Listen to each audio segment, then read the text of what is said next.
Hello everyone, this is Sakshi Vaishnoi and welcome to Magnet Brains, एक one stop destination जहां पर आपको मिलते हैं आपकी स्ट्रीम के हर एक सब्जेक्ट के वीडियो लेक्चर्स एक्सपर्ट्स के थ्रू पढ़ाए गए। So together we can win. इसी के साथ में हम लोग स्टार्ट करते हैं हमारा ये जो टॉपिक होने वाला है, जिसमें कि हम लोग पढ़ेंगे अपनी क्लास 11th स्टैटिस्टिक्स में जो हमारी रेफरेंस बुक है संदीप गर्ग, उसके अकॉर्डिंग जो हमारा चैप्टर नंबर 11 है that is measures of correlation, इसका कंप्लीट चैप्टर रिवीजन। ऑलराइट, इसके पहले जो है हम लोग अपना मेजर्स ऑफ डिस्पर्शन कंप्लीट कर चुके हैं, उसके अनसॉल्व प्रैक्टिकल्स कंप्लीट कर चुके हैं। आई गेस आप लोगों ने कर लिया है वो कंप्लीट। अब देखो स्टूडेंट्स, जब मैं आपको बोल रही हूँ कि हम लोग कर रहे हैं अपना कंप्लीट चैप्टर रिवीजन, तो यह आप लोगों के लिए बहुत ज़्यादा ज़रूरी हो जाता है कि आप लोगों की जो एक डिटेल्ड अंडरस्टैंडिंग है वो कंप्लीट हो चुकी हो। मतलब कि जो मैंने आपको डिटेल में एक एक टॉपिक पर एक एक वीडियो दिया था, आई गेस आप लोगों ने वो देख लिया है, और उससे जो अपना एक पूरा हम बोलेंगे कि डीप में जो हर एक चीज को समझना है वो आप कर चुके हो। उसके बाद में जो है अब हम इसका क्या देख रहे हैं, पूरा एक कंप्लीट चैप्टर रिवीजन, या फिर हम इसे वन शॉट रिवीजन भी बोल सकते हैं। तो जब मैं ये वीडियो आप लोगों को रिवीजन के पॉइंट ऑफ व्यू से दे रही हूँ, तो आई एक्सपेक्ट फ्रॉम यू कि आप लोग भी जो हो इसे रिवीजन के लिए ही यूज कर रहे हो। देखो, इस पूरे वीडियो में आपको कहीं पर भी ऐसा लगे कि मैम इस पर्टिकुलर टॉपिक में आपको थोड़ा सा डीप में जाना चाहिए था, ये हमें समझ में नहीं आया है, तो बस एक चीज करना है कि उस वीडियो को करना पॉज और जाकर वो जिस भी टॉपिक में आपकी जो है गाड़ी अटक गई है ना, उस टॉपिक को जाकर आपकी जो एक डिटेल्ड एक्सप्लेनेशन जो मैं आप लोग को ऑलरेडी दे चुकी हूँ, उसमें आपका देख लेना वो कहाँ पर है। वो वीडियो आपको उस नेम से मिल ही जाएगा। वहां से आपका जो डिटेल्ड में जो पूरा कंसेप्ट को क्लियर करना है वो क्लियर करना, फिर वापस इस वाले टॉपिक पर आकर रिज्यूम करना और अपना जो पूरा ये चैप्टर है उसे कंप्लीट कर लेना। ठीक है, तो आई गेस कि इतनी चीज आप लोगों को हो गई है क्लियर। नाउ स्टूडेंट्स देखो, जो हमारा मेजर्स ऑफ डिस्पर्शन था उसमें बेसिकली हम लोगों ने ये देखा था कि अगर एक वेरिएबल हो तो उसमें कैसे हम लोग जो है डिस्पर्शन निकालते हैं। हम लोग जो है मतलब कि एक वेरिएबल से रिलेटेड जो जो चीजें थी वो उसमें देख ली। अब कोरिलेशन हम क्यों पढ़ रहे हैं? कोरिलेशन का मतलब क्या होता है कि कोई भी दो या दो से ज्यादा चीजों के बीच में कोई रिलेशनशिप होना। ठीक है, that is what we call correlation. तो अब ऐसी तो अब हम अगर अपनी डेली लाइफ में देखें तो हम सिर्फ एक वेरिएबल को एक ही सेंस में थोड़ी ना देखते हैं। एक जो आपका वेरिएबल है वो कहीं ना कहीं आपके दूसरे वेरिएबल से भी रिलेटेड होता है। लाइक सीधा सा एग्जांपल, डिमांड और प्राइस ले लिया, डिमांड और सप्लाई ले ली, सप्लाई एंड प्राइस ले लिया, हाइट एंड वेट ले लिया, राइट? कुछ भी ले सकते हैं। आपकी पढ़ाई आपने कितनी की, आपको मार्क्स कितने मिले, तो ये सब कुछ हम रिलेशनशिप देखना चाहेंगे। तो ये जो रिलेशनशिप है ये हम कैसे फाइंड आउट करते हैं, ये रिलेशनशिप हमें कैसे मिलता है, ये सब कुछ जो है हम लोग अपने इस चैप्टर में पढ़ेंगे। That is our measures of correlation. Alright, तो जो आपका कोरिलेशन है उसे पढ़ना क्यों जरूरी है, इसमें हम क्या पढ़ने वाले हैं, आई गेस ये हो गया है आप लोगों को क्लियर। अब जो है इसके हम लोग जो एक ओवरव्यू पार्ट है वो देख ले। सबसे पहले ओवरव्यू में बेसिकली हम लोग सिर्फ और सिर्फ अपने जो वेरियस टॉपिक्स हैं उनके नेम्स देखने वाले हैं। इसके अपार्ट हम यहाँ पर कुछ भी नहीं समझेंगे, बिकॉज आगे इस लेक्चर में हम लोग सब कुछ कंप्लीट कर ही लेंगे। तो हम लोग देखेंगे कोरिलेशन का मतलब, फिर हम देखेंगे कोरिलेशन एंड कॉजेशन क्या होता है, देन कम्स इंपॉर्टेंस और सिग्निफिकेंस ऑफ कोरिलेशन, फिर आएगा आपका types of correlation, degree of correlation, methods of measurement of correlation, और उसके 3 मेथड्स होते हैं, scatter diagram, Karl Pearson's coefficient of correlation and Spearman's rank correlation. तो ये तीनों मेथड्स भी समझेंगे। अब एक चीज ध्यान देना कि इस वाले वीडियो में हम इन तीनों मेथड का जो थ्योरी पार्ट है वो करेंगे कंप्लीट। ठीक है, ओनली थ्योरी पार्ट हम लोग कंप्लीट करने वाले हैं। प्रैक्टिकल पार्ट जो है वो आपको इस पर्टिकुलर लेक्चर के बाद में जो आपके पास में वीडियोस आएंगे उसमें मिलेगा। हम लोग जो अपनी ये रेफरेंस बुक है संदीप गर्ग, उसके सारे अनसॉल्व प्रैक्टिकल्स को सॉल्व कर रहे हैं, तो हमने इस पर्टिकुलर वीडियो में सिर्फ थ्योरी पढ़ेंगे और फिर उसके बाद में जो है हम 1 बाय 1 अपने जो सारे प्रैक्टिकल्स हैं वो कंप्लीट करेंगे। ऑलराइट, तो आई गेस कि ये चीज आप लोगों को क्लियर हो गई है। अब आगे चलते हैं और स्टार्ट करते हैं विथ मीनिंग ऑफ कोरिलेशन। अब कोरिलेशन का मतलब क्या है? हमारे पास में मान लो 2 वेरिएबल है, एक वेरिएबल x है, एक वेरिएबल y है, और इस पर्सन को बताना है कि इन दोनों के बीच में क्या रिलेशनशिप है, x और y और x में क्या रिलेशनशिप है। तो ये किसकी हेल्प से बताएगा? With the help of various measures of correlation. ठीक है, तो मतलब कि कोरिलेशन बेसिकली जो उसका टर्म है, जो उसका एक हम बोलेंगे कोर मतलब होता है, उसके अकॉर्डिंग ही जो है कोरिलेशन का हम लोग यहाँ पर मीनिंग देखेंगे। दैट इज ये स्टडी करता है दो या दो से ज्यादा वेरिएबल्स के बीच के जो रिलेशनशिप है उसे, ठीक है। So correlation indicates the relationship between two variables of a series so that changes in the values of one variable are associated with the changes in the values of the other variable, ठीक है। Correlation क्या indicate कर रहा है? Correlation indicate कर रहा है एक रिलेशनशिप किसके बीच में? Between two variables. ये जो दो वेरिएबल्स है सीरीज के, उसमें क्या रिलेशनशिप है कि एक की वैल्यू में अगर कोई चेंज है तो वो जो है दूसरे की वैल्यू में चेंज से कैसे एसोसिएटेड है, या हम जो है दो वेरिएबल्स में कैसा चेंज देख रहे हैं, क्या दोनों इंक्रीज हो रहे हैं, क्या दोनों डिक्रीज हो रहे हैं, एक इंक्रीज हो रहा है, एक डिक्रीज हो रहा है, एक ज्यादा प्रपोर्शन से इंक्रीज हो रहा है, एक ज्यादा प्रपोर्शन से डिक्रीज हो रहा है। तो ये सब कुछ जो है ये कोरिलेशन ही बताता है, ठीक है। तो कोरिलेशन बेसिकली जो है वो हमें वेरियस वेरिएबल्स के बीच के क्या रिलेशनशिप है, ठीक है, एक में चेंज से दूसरे के चेंज पर क्या इफेक्ट होता है, ये सारी जो चीजें हैं इस पर क्या इफेक्ट है, या ये पूरा जो सिनेरियो है ये समझाने वाला जो हमारा एक हम बोलेंगे कंसेप्ट है, दैट इज कोरिलेशन। ऑलराइट, तो आई गेस कि कोरिलेशन का जो मतलब है वो हो गया आपको क्लियर। फिर आता है हमारे पास में कोरिलेशन एंड कॉजेशन। देखो कोरिलेशन आपको क्या बोल रहा है? कोरिलेशन बोल रहा है कि दो चीजें जो हैं वो आपस में रिलेटेड है। और कॉजेशन का मतलब क्या होता है? कॉजेशन का मतलब होता है स्टूडेंट्स कि दो चीजों में कॉज और इफेक्ट बताना। मतलब कि let's say for an example हम लोग ले ले प्राइस एंड डिमांड, ठीक है, ये मैंने दो लिए, तो मैं बोल रही हूं कि प्राइस के बढ़ने से डिमांड हुई कम, तो ये जो डिमांड कम हुई है इसका जो कॉज है वो क्या है? वो है प्राइस में इंक्रीज, ठीक है। मतलब कि प्राइस का जो इंक्रीज है वो हमारा कॉज है और उसका इफेक्ट हमें क्या देखने को मिल रहा है? डिमांड कम होना। तो ये होता है आपका कॉज एंड इफेक्ट रिलेशनशिप। तो जब कोई भी वेरिएबल में कॉज या इफेक्ट रिलेशनशिप बताया जाता है ना, तो वो होता है हमारा कॉजेशन, या उस टर्म को हम जो है कॉजेशन कहते हैं। अब हम बात करें कोरिलेशन एंड कॉजेशन की, तो कोरिलेशन और कॉजेशन जो है वो दोनों सेम चीज नहीं होती है, ठीक है।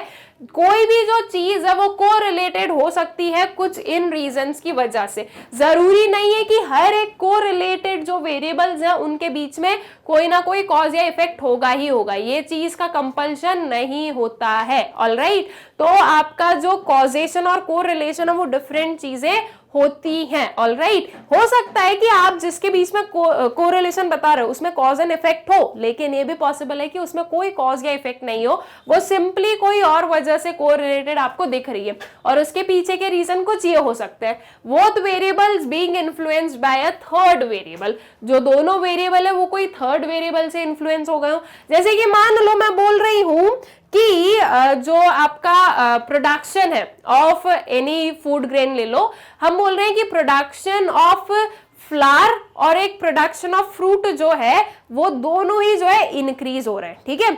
मैंने ले लिया ये दो चीजें कि production of a flower and production of fruit जो है वो दोनों इंक्रीज हो रहे हैं। अब वो जो आउटपुट मिल रहा है वो इंक्रीज क्यों मिल रहा है? क्योंकि रेनफॉल अच्छी हुई और वो दोनों को जो है रेनफॉल की बहुत जरूरत होती है, ठीक है। वो रेनी सीजन में काफी जो है अच्छे से ग्रो करते हैं और उनके लिए अप्रोप्रिएट रेनफॉल हुई है। तो अब ये जो दोनों में आपको हाइक देखने को मिला, ठीक है, वो किसकी वजह से मिला? एक थर्ड वेरिएबल की वजह से, दैट वाज रेनफॉल। रेनफॉल की हमने बात ही नहीं की, हमने सिर्फ कोरिलेशन बता दिया कि जो आपका प्रोडक्शन ऑफ फ्रूट और प्रोडक्शन ऑफ फ्लावर है वो दोनों हो रहे हैं इंक्रीज, दोनों में हमने कोरिलेशन बताया कि दोनों इंक्रीज हो रहे हैं।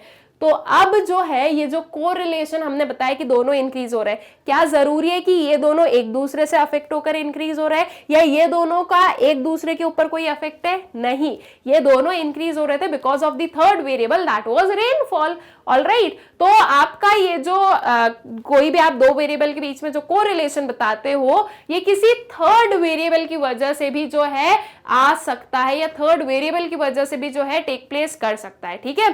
So both the variables being influenced by the third variable. Mutual dependence that is cause and effect, ये चीज हो सकती है कि हाँ दो जो आपके वेरिएबल है उनमें कोई म्यूचुअल डिपेंडेंस हो, उनमें जो है कॉज एंड इफेक्ट वाली सिचुएशन हो, ठीक है, ये भी हो सकता है। तो तो अब कॉज एंड इफेक्ट, जैसे कि प्राइस के बढ़ने से ही डिमांड कम हो रही है, अगर मैं ये चीज बोल रही हूं तो चलो ठीक है, इसमें हमें कॉज एंड इफेक्ट समझ में आया कि because of the increasing price demand is decreasing. या फिर मैं ये बोल दूं कि आपकी जो डिमांड है वो बहुत ज्यादा इंक्रीज हो रही है, तो उसकी वजह से आपकी जो प्राइस है वो भी इंक्रीज हो रही है, क्योंकि डिमांड को कंपीट करने के लिए उतनी सप्लाई नहीं है, तो अब जो है चीजों की प्राइस बढ़ती जा रही है। तो इसका कॉज एंड इफेक्ट हमें समझ में आया कि अच्छा ये जो है ये दोनों एक दूसरे के ऊपर कुछ ना कुछ हमें म्यूचुअल डिपेंडेंस दिख रहा है कि हाँ एक के कॉज की वजह से दूसरे पर ये इफेक्ट हो रहा है। ठीक है, तो ये जो है म्यूचुअल डिपेंडेंस की वजह से भी हो सकता है।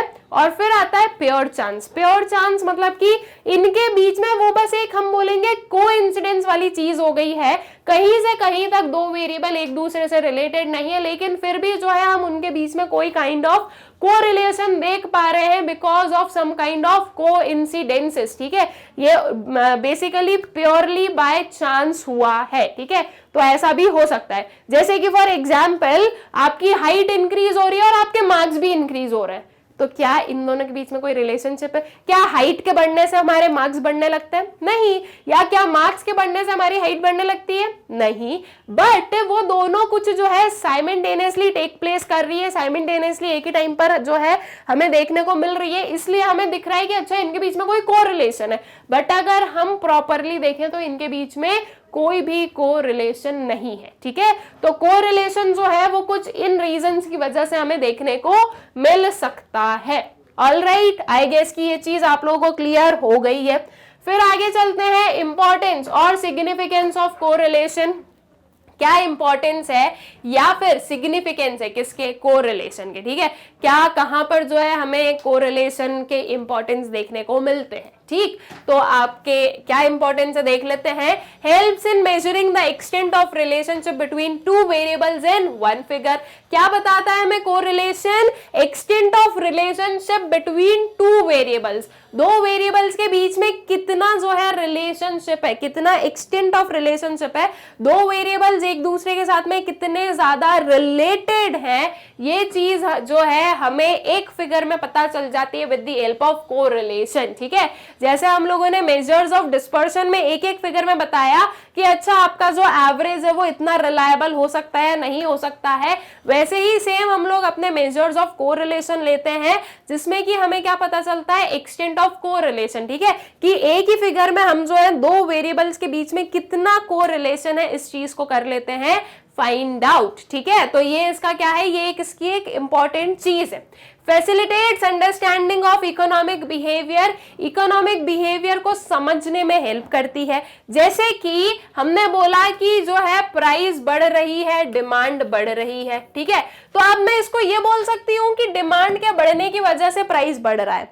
ऑलराइट, या फिर मैं ये भी बोल सकती हूँ कि डिमांड क्यों बढ़ रही है? क्योंकि लोगों की इनकम बढ़ रही है। अब मैं बोल सकती हूँ ना कि प्राइस के बढ़ने से भी डिमांड कैसे बढ़ सकती है, बिकॉज हमने तो अपना लॉ ऑफ डिमांड पढ़ा है जिसमें कि हमने इनवर्स रिलेशनशिप देखा है। तो हम ये बोल सकते हैं कि लोगों की इनकम भी बढ़ रही है, इसलिए वो इंक्रीजिंग प्राइस जो है उनको कोई अफेक्ट नहीं कर रहा है। तो इससे कहीं ना कहीं जो है ना हम एक एक रिलेशनशिप निकालते जाते हैं कि अच्छा इससे ये अगर हमें देखने को मिल रहा है तो इसका कारण ये है शायद, और फिर उसके बाद में उसका कारण क्या है। तो इस वे में जो है वेरियस जो हमारे इकोनॉमिक सिचुएशंस हैं, जो हमारे वेरियस इकोनॉमिक बिहेवियर्स हैं, वो समझने में हमें कौन हेल्प करता है? कोरिलेशन हमें हेल्प करता है। ठीक है, facilitates the decision making in the business world, business world में जो है डिसीजन मेकिंग में भी फैसिलिटेट करता है। कैसे करता है?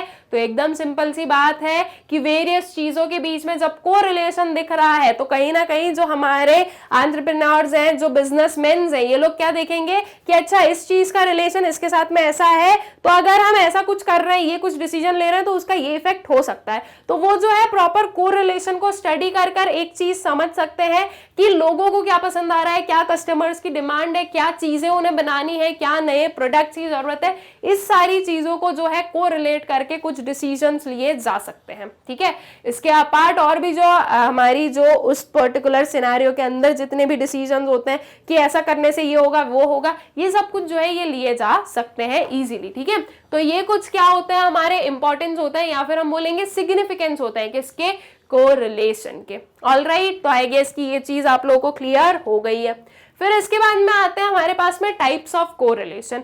क्या होता है हमारे पास में डिफरेंट टाइप्स ऑफ कोरिलेशन, ये देखते हैं। तो देखो बेसिकली अगर हम ब्रॉड सेंस में डिवाइड करें तो 3 जो है उसमें हम डिवाइड करेंगे, that is positive and negative correlation, linear and non linear correlation and simple, multiple and partial correlation. ठीक है, अब पॉजिटिव एंड नेगेटिव कोरिलेशन को हम 2 पार्ट्स में कर देंगे, एक होता है हमारा पॉजिटिव कोरिलेशन, एक होता है हमारा नेगेटिव कोरिलेशन। वही हम लीनियर और नॉन लीनियर को कैसे करेंगे, linear correlation, non linear correlation, और सिंपल, मल्टीपल, पार्शियल को क्या कर दिया हमने, simple, multiple and partial correlation. ठीक है, ये सारे ही जो आपके टाइप्स ऑफ कोरिलेशन है बहुत ही इजी है, हम लोग जो है इजीली इस चीज को समझ सकते हैं कि क्या होता है इनका मतलब। अब देखो टाइप्स ऑफ कोरिलेशन में हमने लिया पॉजिटिव एंड नेगेटिव कोरिलेशन, उसमें भी हम फर्स्ट वाला ले रहे हैं, दैट इज पॉजिटिव कोरिलेशन।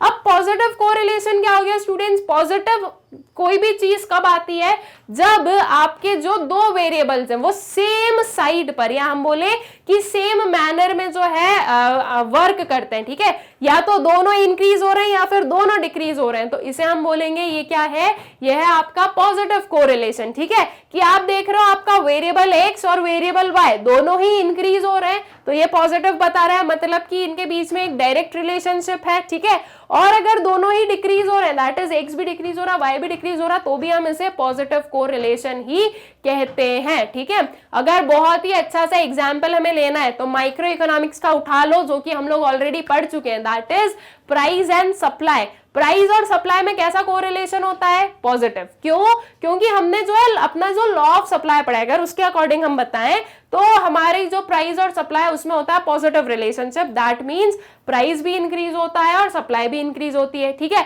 और जब प्राइस डिक्रीज होता है तो सप्लाई भी डिक्रीज होती है, तो वो हम बोल सकते हैं कि वो है हमारा positive correlation. All right, so when 2 variables move in the same direction, that is when one increases the other also increases, and when one decreases the other also decreases, then such a relation is called positive correlation. ठीक है, जब 2 variables same direction में move करते हैं तो फिर ऐसे correlation को हम बोलते हैं पॉजिटिव कोरिलेशन। ठीक है, फिर उसके बाद में आता है क्या, नेगेटिव कोरिलेशन। अब नेगेटिव कोरिलेशन क्या हो जाएगा स्टूडेंट्स, कि आपके जो 2 वेरिएबल्स हैं वो अपोजिट डायरेक्शन में मूव कर रहे हैं, एक वेरिएबल इंक्रीज हो रहा है, दूसरा वेरिएबल डिक्रीज हो रहा है। ऑलराइट, या हम बोलें कि एक वेरिएबल डिक्रीज हो रहा है तो दूसरा वेरिएबल इंक्रीज हो रहा है। तो जब अपोजिट डायरेक्शन में मूव करते हैं आपके जो 2 वेरिएबल्स होते हैं वो, तो उसे हम बोलते हैं नेगेटिव कोरिलेशन। ठीक है, so when 2 variables move in the opposite direction, that is when one increases the other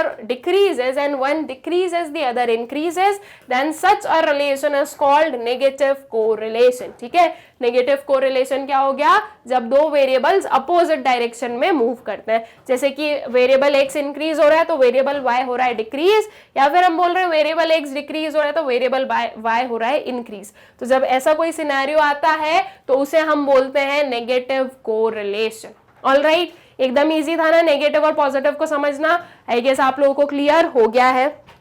फिर आगे आता है linear and non linear correlation. Non linear को हम कर्वीलीनियर भी कहते हैं, ये उसका जो अदर नेम है ना, ये आपको पता होना चाहिए। अब लीनियर कोरिलेशन क्या हो गया स्टूडेंट्स, देखो लीनियर कोरिलेशन का मतलब है कि जितने से आपका एक वेरिएबल इंक्रीज हो रहा है उतने से ही आपका दूसरा वेरिएबल भी इंक्रीज होगा। ठीक है, ये होता है आपका लीनियर क्या बोलेंगे हम, कोरिलेशन। मतलब कि जिसमें जो है हम जो कांस्टेंट चेंज है, ठीक है, जितना चेंज एक वेरिएबल में अगर उतना ही चेंज दूसरे वेरिएबल में होता है तो उसे हम लीनियर कोरिलेशन कहते हैं। ठीक है, so linear correlation is said to exist if the amount of change in one variable tends to bear a constant ratio to the amount of change in the other variable। ठीक है, क्या है linear और non linear कोरिलेशनशिप का मतलब, sorry अगर हम सिर्फ लीनियर का समझे तो, कि जितना अमाउंट ऑफ चेंज हो रहा है एक वेरिएबल में अगर उतना ही चेंज आपको दूसरे वेरिएबल में देखने को मिल रहा है,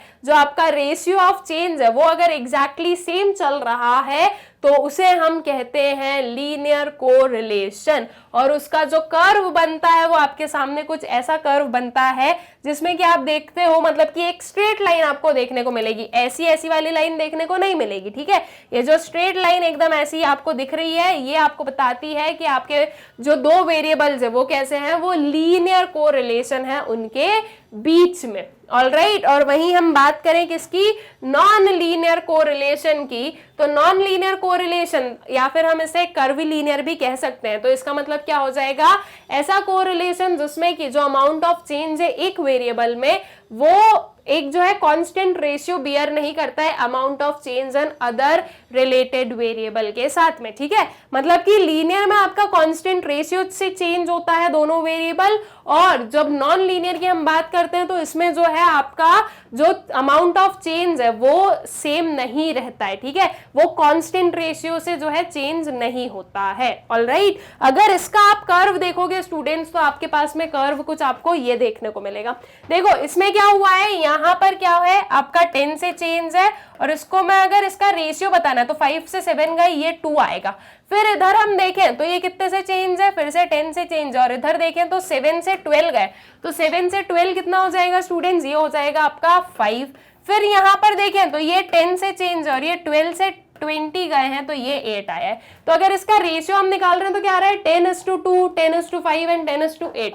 और वहीं अगर हम अपने लीनियर कोरिलेशन में देखते तो आपको जो है लीनियर कोरिलेशन में ये जो हमारा डिफरेंस है, या हम बोले ये जो चेंज है वो कांस्टेंट देखने को मिलता है। यहाँ पर देखो 10 से 20 गए तो 10 का चेंज हुआ, 5 से 10 गए 5 का चेंज हुआ, यहाँ पर फिर से 20 to 30 ये 10, और 10 से 15 ये हुआ 5, 10 30 to 40 10 हुआ, और ये फिर आया 5, ठीक है। तो आपको जो है कांस्टेंट चेंज देखने को मिल रहा है, ऑलराइट। तो आई गेस कि आप लोगों को क्लियर हो गया है कि लीनियर और नॉन लीनियर रिलेशनशिप क्या होते हैं।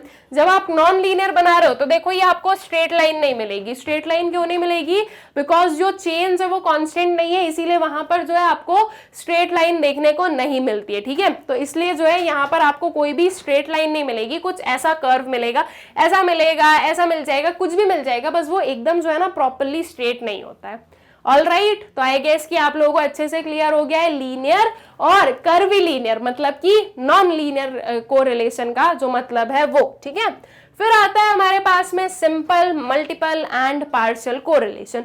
अब सिंपल कोरिलेशन क्या हो गया, when only 2 variables are studied it is the problem of simple correlation. Simple correlation में सिर्फ और सिर्फ क्या होंगे, आपके 2 वेरिएबल्स होंगे, ओनली 2 वेरिएबल्स, 2 से ज्यादा वेरिएबल नहीं होगा। हम एक वेरिएबल नहीं बोलेंगे क्योंकि एक वेरिएबल में कोरिलेशन नहीं निकाला जाता है, मिनिमम आपको 2 वेरिएबल्स चाहिए होते हैं कोरिलेशन बताने के लिए। तो सिर्फ और सिर्फ अगर 2 वेरिएबल्स हैं आपके अंडर स्टडी तो उसे हम बोलते हैं कि ये है हमारी सिंपल कोरिलेशन की प्रॉब्लम, ठीक है। For example relationship between income and expenditure, price and demand etcetera, ठीक है। यहाँ पर जो है हमने क्या लिया है, अपने 2 वेरिएबल्स हमने लिए हैं। फिर उसके बाद में हम आते हैं किस पर, मल्टीपल कोरिलेशन। अब multiple correlation as the name suggest क्या होगा, यहाँ पर मोर देन 2 हो जाएंगे, ठीक है। तो मतलब कि 3 या फिर 3 से ज्यादा, या फिर हम बोले मोर देन 2 भी अगर हम बोले तो भी कोई प्रॉब्लम नहीं है। मतलब कि 2 से ज्यादा अगर वेरिएबल्स हैं और उनके बीच में अगर हम कोरिलेशन फाइंड आउट कर रहे हैं तो वो कहलाता है हमारा मल्टीपल कोरिलेशन, ठीक है। So when the relationship among 3 or more than 3 variables is studied simultaneously, then such relationship is called multiple correlation, ठीक है। जब किसके बीच में रिलेशनशिप निकाला जाता है, 3 और मोर देन 3 वेरिएबल्स के बीच में, तब जो है ऐसे रिलेशनशिप को हम क्या बोलते हैं, मल्टीपल कोरिलेशन बोलते हैं, more than 2 variables, okay. So for example relationship of wheat output with fertilizers and rainfall. हम क्या बता रहे हैं, व्हीट आउटपुट का जो रिलेशनशिप है वो फर्टिलाइजर और रेनफॉल दोनों के साथ में बता रहे हैं। अगर हम सिर्फ व्हीट का जो रिलेशनशिप है वो फर्टिलाइजर के साथ में बताते, या सिर्फ और सिर्फ व्हीट प्रोडक्शन और रेनफॉल का जो है कोरिलेशन बताते, तो वो सिंपल कोरिलेशन के अंडर आता। बट अगर हम इसमें जो है 3 या फिर 3 से ज्यादा वेरिएबल्स ले लेते हैं तो वो हमारा किसका पार्ट होता है, मल्टीपल कोरिलेशन का, ऑलराइट। तो आई गेस कि ये चीज जो है आप लोगों को क्लियर हो गई कि मल्टीपल कोरिलेशन हम किसे कहते हैं। फिर आता है हमारे पास में पार्शियल कोरिलेशन। अब पार्शियल कोरिलेशन क्या होता है, so under partial correlation the relationship between 2 variables is examined keeping other variables as constant, ठीक है। पार्शियल कोरिलेशन में हम सिर्फ और सिर्फ 2 वेरिएबल्स के बीच का जो रिलेशनशिप है उसे एग्जामिन करते हैं अदर वेरिएबल्स को कांस्टेंट मान के। जैसे कि देखो मल्टीपल कोरिलेशन में हमने एक एग्जांपल लिया, wheat production, fertilizer and rainfall, ठीक है। तो अब जो पार्शियल कोरिलेशनशिप है ना वो क्या होगा, उसमें हमें समझ में आ रहा है कि अच्छा ये तीन चीज कोरिलेटेड है, बट स्टिल हम बोल रहे हैं कि हम रेनफॉल को रखेंगे कांस्टेंट। ठीक है, हम रेनफॉल को कांस्टेंट रखकर और फिर बताएंगे कि आपका जो फर्टिलाइजर और वीट प्रोडक्शन है उसके बीच का क्या रिलेशनशिप है। तो वो होता है पार्शियल, कि आपने कोई दो वेरिएबल का ही कोरिलेशन लिया है और बाकी के जो वेरिएबल्स हैं जो कि आपके अंडर स्टडी आ रहे हैं उसे आपने क्या रखा है, उसे आपने कांस्टेंट रखा है। ठीक है, वहीं अगर मैं बोल दूं कि हम जो है फर्टिलाइजर्स को रख रहे हैं कांस्टेंट और हम बताएंगे अपना क्या, अपनी जो वीट प्रोडक्शन है और जो अपना रेनफॉल है उसके बीच का रिलेशनशिप, तो ये भी हो जाता है क्या, पार्शियल कोरिलेशन। दैट हमारे पास वेरिएबल्स हैं और भी वेरिएबल्स हैं, ठीक है, हमारे पास में वेरिएबल्स गिवन है बट हम किसी चीज को कांस्टेंट रख रहे हैं और सिर्फ दो के बीच में अगर रिलेशनशिप बता रहे हैं, so that is what we call partial correlation. Alright, तो आई गेस कि ये जो आपके टाइप्स ऑफ कोरिलेशन है ये आप लोगों को क्लियर हो गए हैं, पॉजिटिव, नेगेटिव और ये जो हमारे थे लीनियर, नॉन लीनियर, साथ ही साथ में पार्शियल, मल्टीपल एंड सिंपल कोरिलेशनशिप जो है, आई गेस ये हो गए आप लोगों को अच्छे से क्लियर। ठीक है, फिर आते हैं हमारे पास में डिग्री ऑफ कोरिलेशन। अब डिग्री ऑफ कोरिलेशन से क्या समझ में आएगा स्टूडेंट्स, तो देखो इसमें हम लोग देखेंगे कि जो वेरियस मेजरमेंट्स है कोरिलेशन के वो हम कैसे बताते हैं। ठीक है, जैसे कि यहाँ पर आया परफेक्ट कोरिलेशन, तो परफेक्ट कोरिलेशन का मतलब क्या होता है देख लेते हैं। So if the relationship between two variables is such that the values of two variables change, increase or decrease in the same proportion, correlation between them is said to be perfect। ठीक है, तो perfect correlation हम कब बोलते हैं, जब जो change है दो वेरिएबल में, या तो इंक्रीज हो डिक्रीज हो वो जो भी हो, ठीक है, लेकिन जो चेंज है दो वेरिएबल में वो कैसा है, वो सेम प्रपोर्शन में अगर होता है तो उसे हम कहते हैं कि उन दोनों वेरिएबल के बीच में कैसा रिलेशनशिप है, परफेक्ट कोरिलेशनशिप है।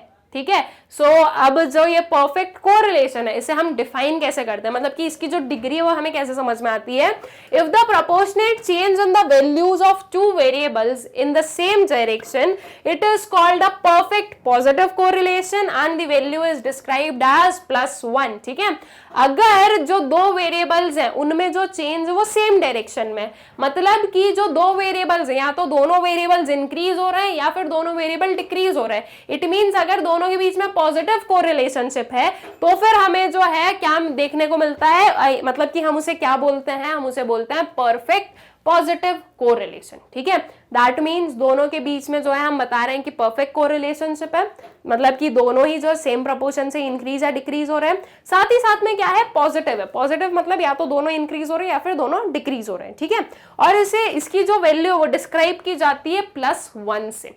तो मतलब कि अगर परफेक्ट पॉजिटिव कोरिलेशनशिप है मतलब कि +1 जो है आपका आंसर आने वाला है। ऑलराइट, ये डिग्रीज आप लोगों को पता होना चाहिए, रीजन बीइंग कि आपके पास में जो भी आपको क्वेश्चन आता है आपको वो बोल दिया कि आपकी जो भी वैल्यू आ रही है उससे आप बताइए कि क्या है डिग्री ऑफ कोरिलेशन, तो आपको बताना पड़ेगा। जैसे कि आपका +1 आंसर आ गया तो आपने बता दिया परफेक्ट पॉजिटिव कोरिलेशनशिप है, -1 आ गया तो आपने बता दिया परफेक्ट नेगेटिव कोरिलेशनशिप है। आगे अभी हम लोग और भी जो हमारे वेरियस डिग्रीज ऑफ कोरिलेशनशिप है वो पढ़ेंगे तो उससे चीजें और ज्यादा आपको क्या होंगी, क्लियर हो जाएंगी। ठीक है, फिर if equal proportion change are in reverse direction, ठीक है, then the relationship is known as perfect negative correlation and described as -1।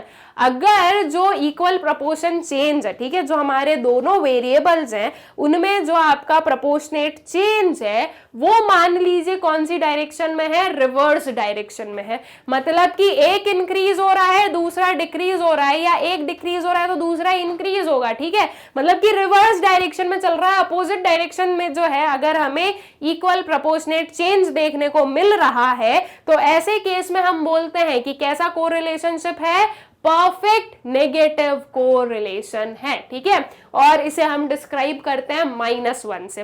देखो स्टूडेंट्स, अगर आप लोगों ने आपकी माइक्रो इकोनॉमिक्स भी पढ़ी है और आपने जो है उसमें डिमांड सप्लाई प्राइस डिमांड और प्राइस सप्लाई पढ़ा है तो आप लोगों को अच्छे से क्लियर होगा कि हमें पता है प्राइस और डिमांड में इनवर्स रिलेशनशिप होता है तो आंसर माइनस में आता है हमारी इलास्टिसिटी में, और वहीं अगर हम प्राइस और सप्लाई का देखें तो वो दोनों में क्या है, पॉजिटिव रिलेशनशिप होता है तो वो प्लस में आता है। तो जब भी आप इनवर्स रिलेशनशिप देखते हो ना तो आपका जो साइन है वो माइनस में आएगा। तो अगर माइनस का आपका साइन आ रहा है तो इसका मतलब आपको सीधा सीधा ये समझना है कि कैसा कोरिलेशनशिप है, नेगेटिव कोरिलेशनशिप है। ठीक है, और अगर -1 आ रहा है तो that means means perfect negative correlationship है।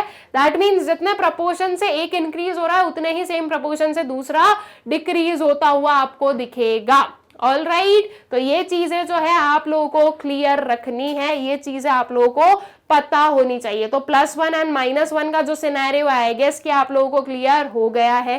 ठीक है, अब +1 -1 आ गया हमें समझ में, मतलब कि हमारा जो परफेक्ट नेगेटिव कोरिलेशन है और जो परफेक्ट पॉजिटिव कोरिलेशन है, आई गेस ये हो गया आप लोगों को क्लियर। इसके बाद में नेक्स्ट पर आते हैं, दैट इज जीरो कोरिलेशन। अब जो नेक्स्ट डिग्री आई है वो आई है आपकी जीरो कोरिलेशन की। जीरो कोरिलेशन का मतलब ऐसे ही आई गेस आप लोगों को समझ में आ गया होगा कि कोई भी काइंड ऑफ कोरिलेशन नहीं होना, इसे हम बोलते हैं जीरो कोरिलेशन। ठीक है, तो जीरो कोरिलेशन को हम नो कोरिलेशन भी कह सकते हैं और इसका जो आंसर आएगा वो क्या आएगा आपका जीरो। ठीक है, जो कि आपको क्या डिफाइन कर रहा है कि आपके जो दो वेरिएबल्स हैं उनके बीच में कोई भी जो है कोरिलेशन नहीं है। ठीक है, so when there is no relationship between the two variables we say that there is zero correlation.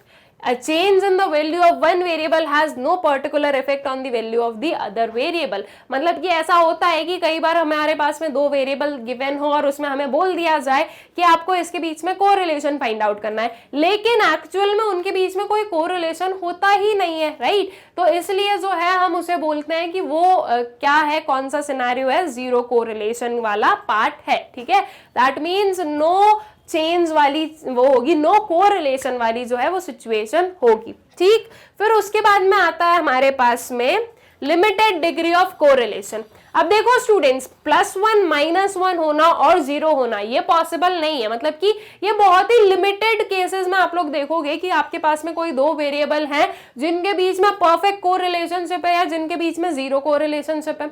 Mostly जो आपको डिफरेंट वेरिएबल्स मिलेंगे, जो दो वेरिएबल्स दिए जाएंगे आपको कोरिलेशन बताने के लिए, वो ना तो परफेक्ट होने वाले ना ही जीरो होने वाले। तो ये परफेक्ट और जीरो के बीच में भी तो कुछ होता होगा, राइट। तो वो सब कुछ आएंगे आपके लिमिटेड डिग्री ऑफ कोरिलेशन में।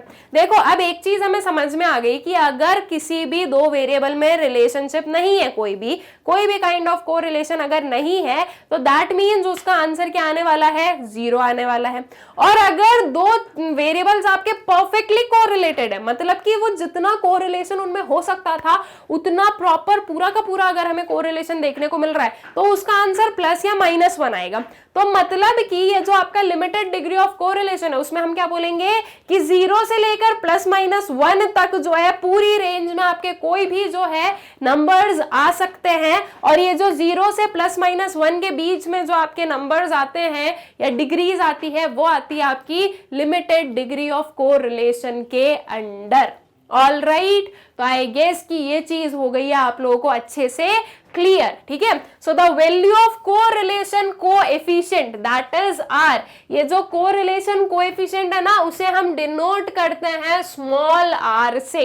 ये चीज भी आप लोगों को पता होनी चाहिए। Normally lies in between +1 and -1। अब +1 एंड -1, अभी तक मैंने आपको बोला था 0 to +-1, उस चीज को मैं ऐसे भी बता सकती हूँ। देखो कभी भी आप लोग जो आपने अभी तो नहीं, लेकिन आपके जो प्रीवियस स्मॉल क्लासेस है, जब तक आपने मैथ्स आपका पढ़ा है तब तक आपने देखा होगा 0 यहां आता है, +1 इस साइड आया आपका और -1 इस साइड आया आपका।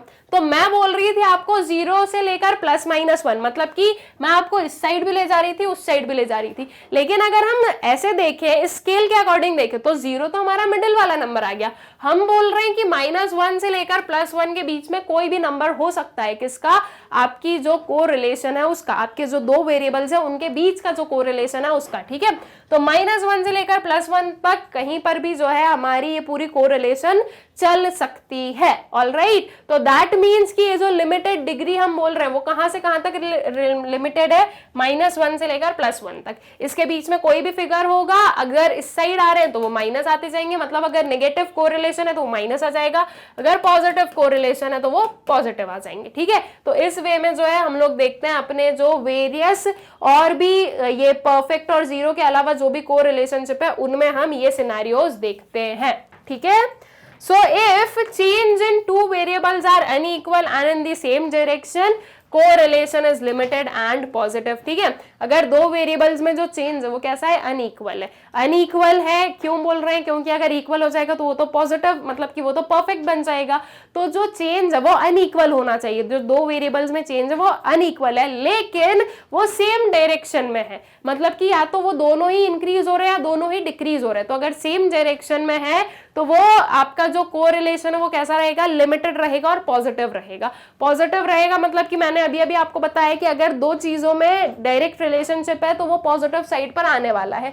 और लिमिटेड क्यों है, क्योंकि +1 से ज्यादा एक्सीड नहीं कर सकता, इसलिए हम बोल रहे हैं कि वो है आपका लिमिटेड। ठीक है, फिर correlation is negative, is limited negative when there are unequal changes in the reverse direction. और ये जो कोरिलेशन है वो लिमिटेड रहता है और नेगेटिव रहता है कब, जब अनइक्वल चेंजेस होते हैं रिवर्स डायरेक्शन में। ठीक है, मतलब कि अपोजिट डायरेक्शन में अगर कोई भी चेंज हो रहा है और अनइक्वल प्रोपोर्शन से अगर चेंज हो रहा है तो उसे हम बोलते हैं कि कोरिलेशन कैसा है, कोरिलेशन लिमिटेड है और नेगेटिव है। ठीक है, so the limited degree of correlation can be high, moderate और लो। ये आपके पॉजिटिव नेगेटिव दोनों के लिए बोला गया है कि जो लिमिटेड डिग्री है किसकी, कोरिलेशन की, वो हाई हो सकती है, मॉडरेट हो सकती है और लो हो सकती है। अब इनमें से क्या होने वाली है ना, उस चीज को हम समझेंगे आगे।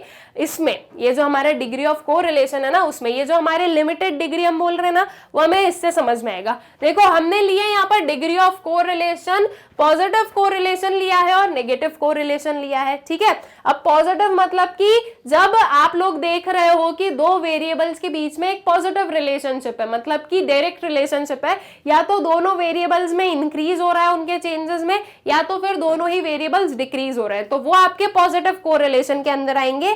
मतलब कि इसमें जो आपका कोरिलेशन का साइन होगा वो पॉजिटिव आने वाला है। वही हम नेगेटिव कोरिलेशन की बात करें तो नेगेटिव कोरिलेशन क्या हो जाते हैं, ऐसे वेरिएबल्स जिसके बीच में इनडायरेक्ट रिलेशनशिप है, या हम बोले इनवर्स रिलेशनशिप है, एक इंक्रीज होता है दूसरा डिक्रीज होता है, एक डिक्रीज होता है दूसरा इंक्रीज होता है। ठीक है, अगर ऐसी वाली सिचुएशन है तो वो नेगेटिव कोरिलेशन हमें उसमें देखने को मिलेगा, मतलब कि माइनस वाला साइन मिलेगा। ठीक है, अब देखो परफेक्ट कोरिलेशन अगर हम बात करें तो हमारे पास में क्या आता है, +1 आता है और -1 आता है। ऑलराइट, फिर हम बोल रहे हैं very high degree of correlation, बहुत हाई डिग्री है कोरिलेशन का।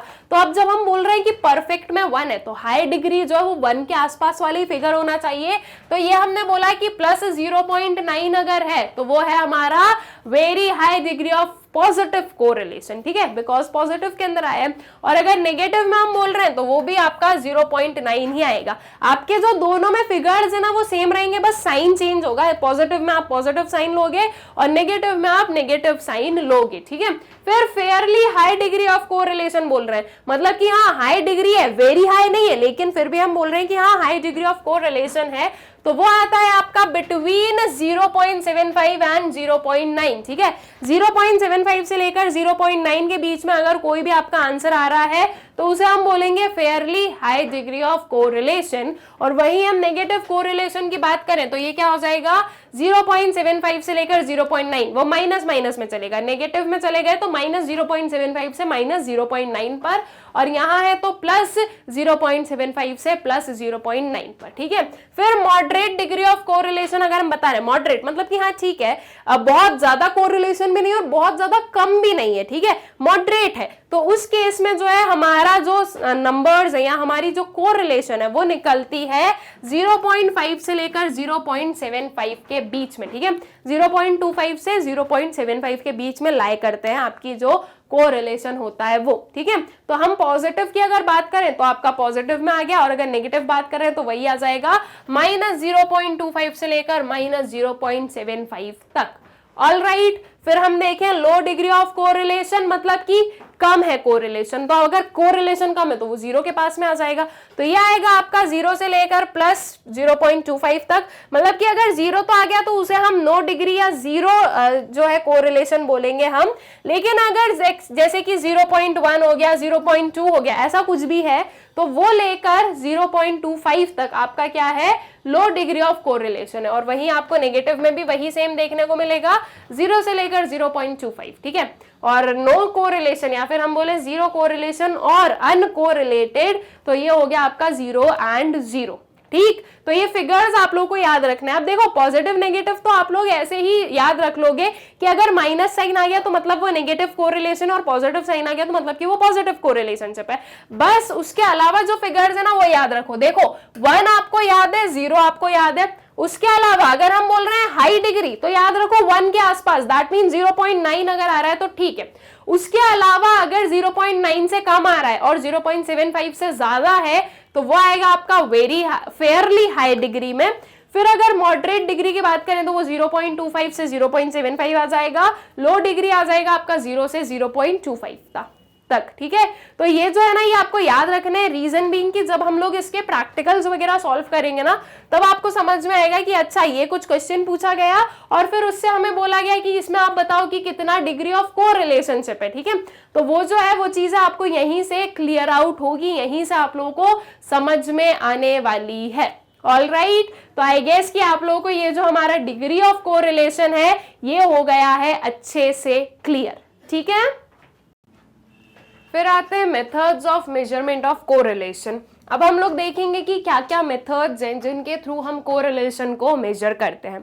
तो बेसिकली स्टूडेंट्स अगर हम देखना चाहें तो कोरिलेशन के बहुत सारे मेथड्स होते हैं, कोरिलेशन के मेजरमेंट के बहुत सारे मेथड्स होते हैं, but as per our syllabus and 11th class के स्कोप के अकॉर्डिंग हमें 3 जो है हमारे मेजर्स पढ़ने हैं, that is scatter diagram, Karl Pearson's coefficient of correlation and Spearman's rank correlation coefficient. ठीक है, तो ये 3 मेजर्स है जो कि हम लोग पढ़ने वाले हैं।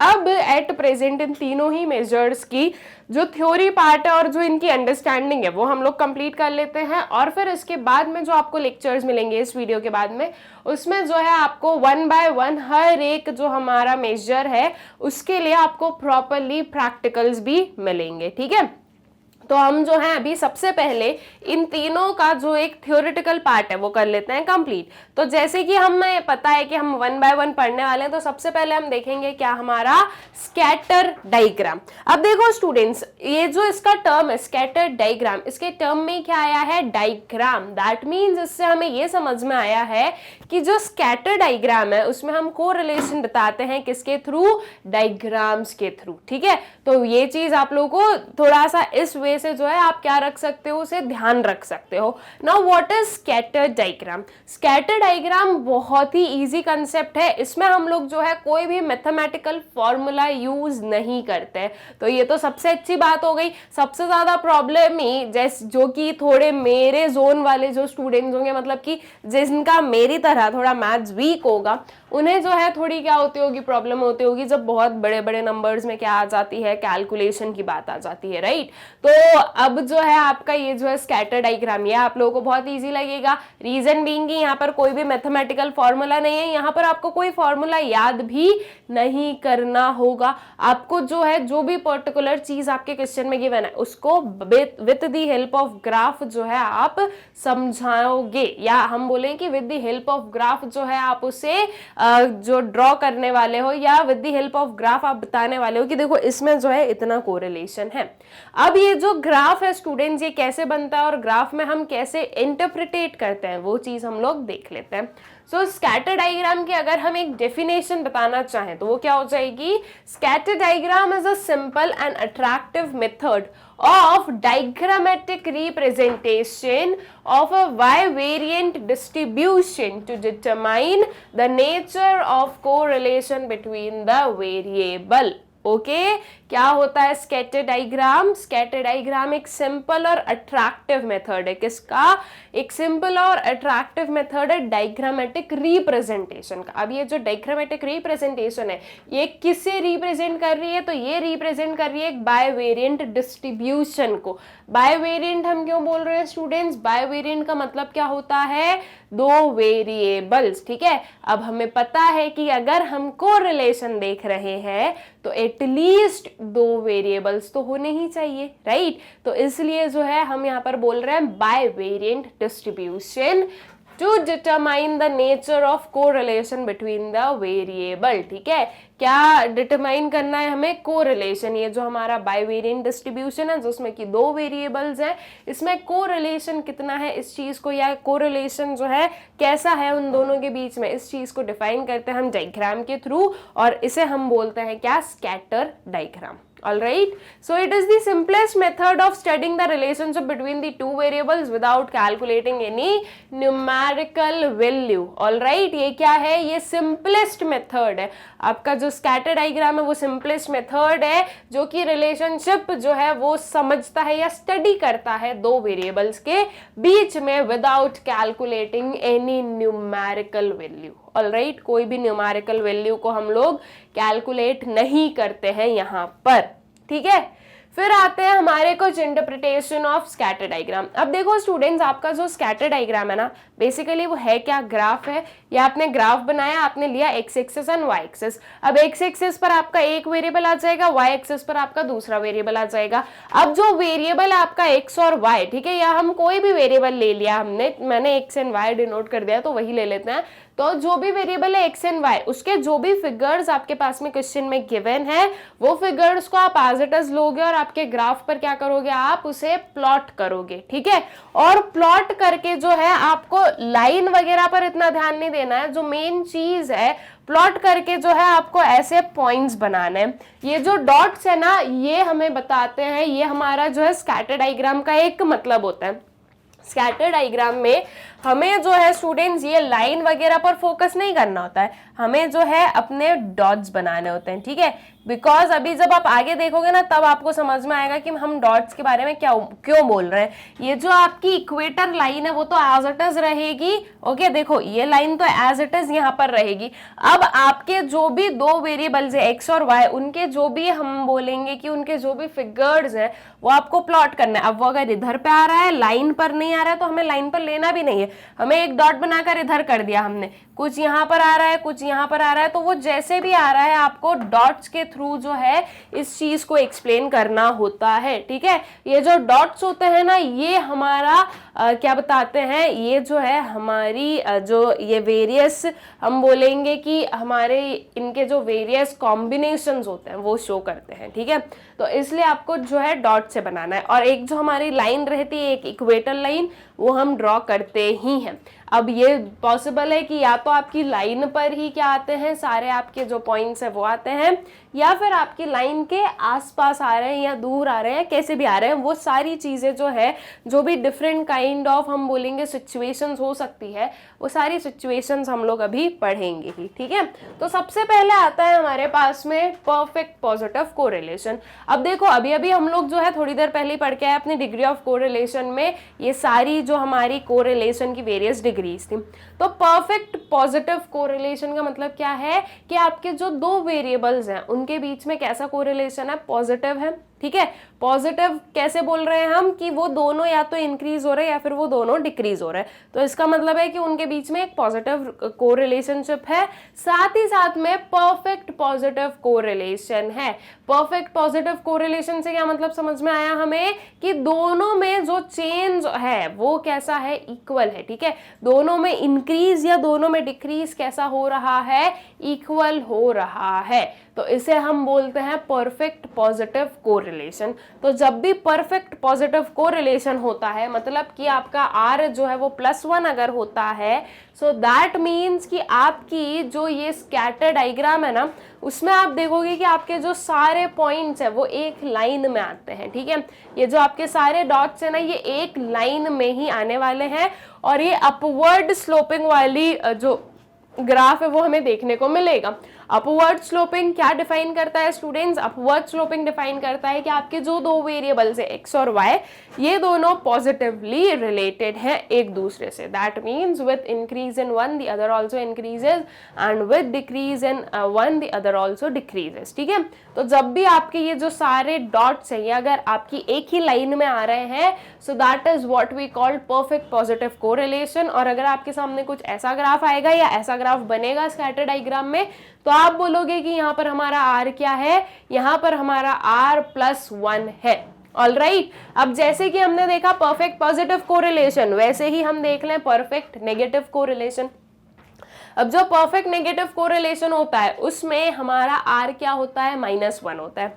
सेकेंड चीज, नेगेटिव कोरिलेशन का मतलब क्या हो गया स्टूडेंट्स, नेगेटिव का मतलब हो गया कि आपके जो दो वेरिएबल्स हैं वो इनवर्सली रिलेटेड हैं, ठीक है। मतलब कि अगर एक इंक्रीज हो रहा है तो दूसरा डिक्रीज होता है, और अगर एक डिक्रीज हो रहा है तो दूसरा इंक्रीज होता है, ठीक है। मतलब कि आपके जो दोनों वेरिएबल्स हैं वो अपोजिट डायरेक्शन में मूव कर रहे हैं। ऑलराइट, ये होता है आपका नेगेटिव कोरिलेशन। और परफेक्ट नेगेटिव कोरिलेशन में हम क्या बोलते हैं कि R किसके इक्वल हो गया, -1 के इक्वल हो गया।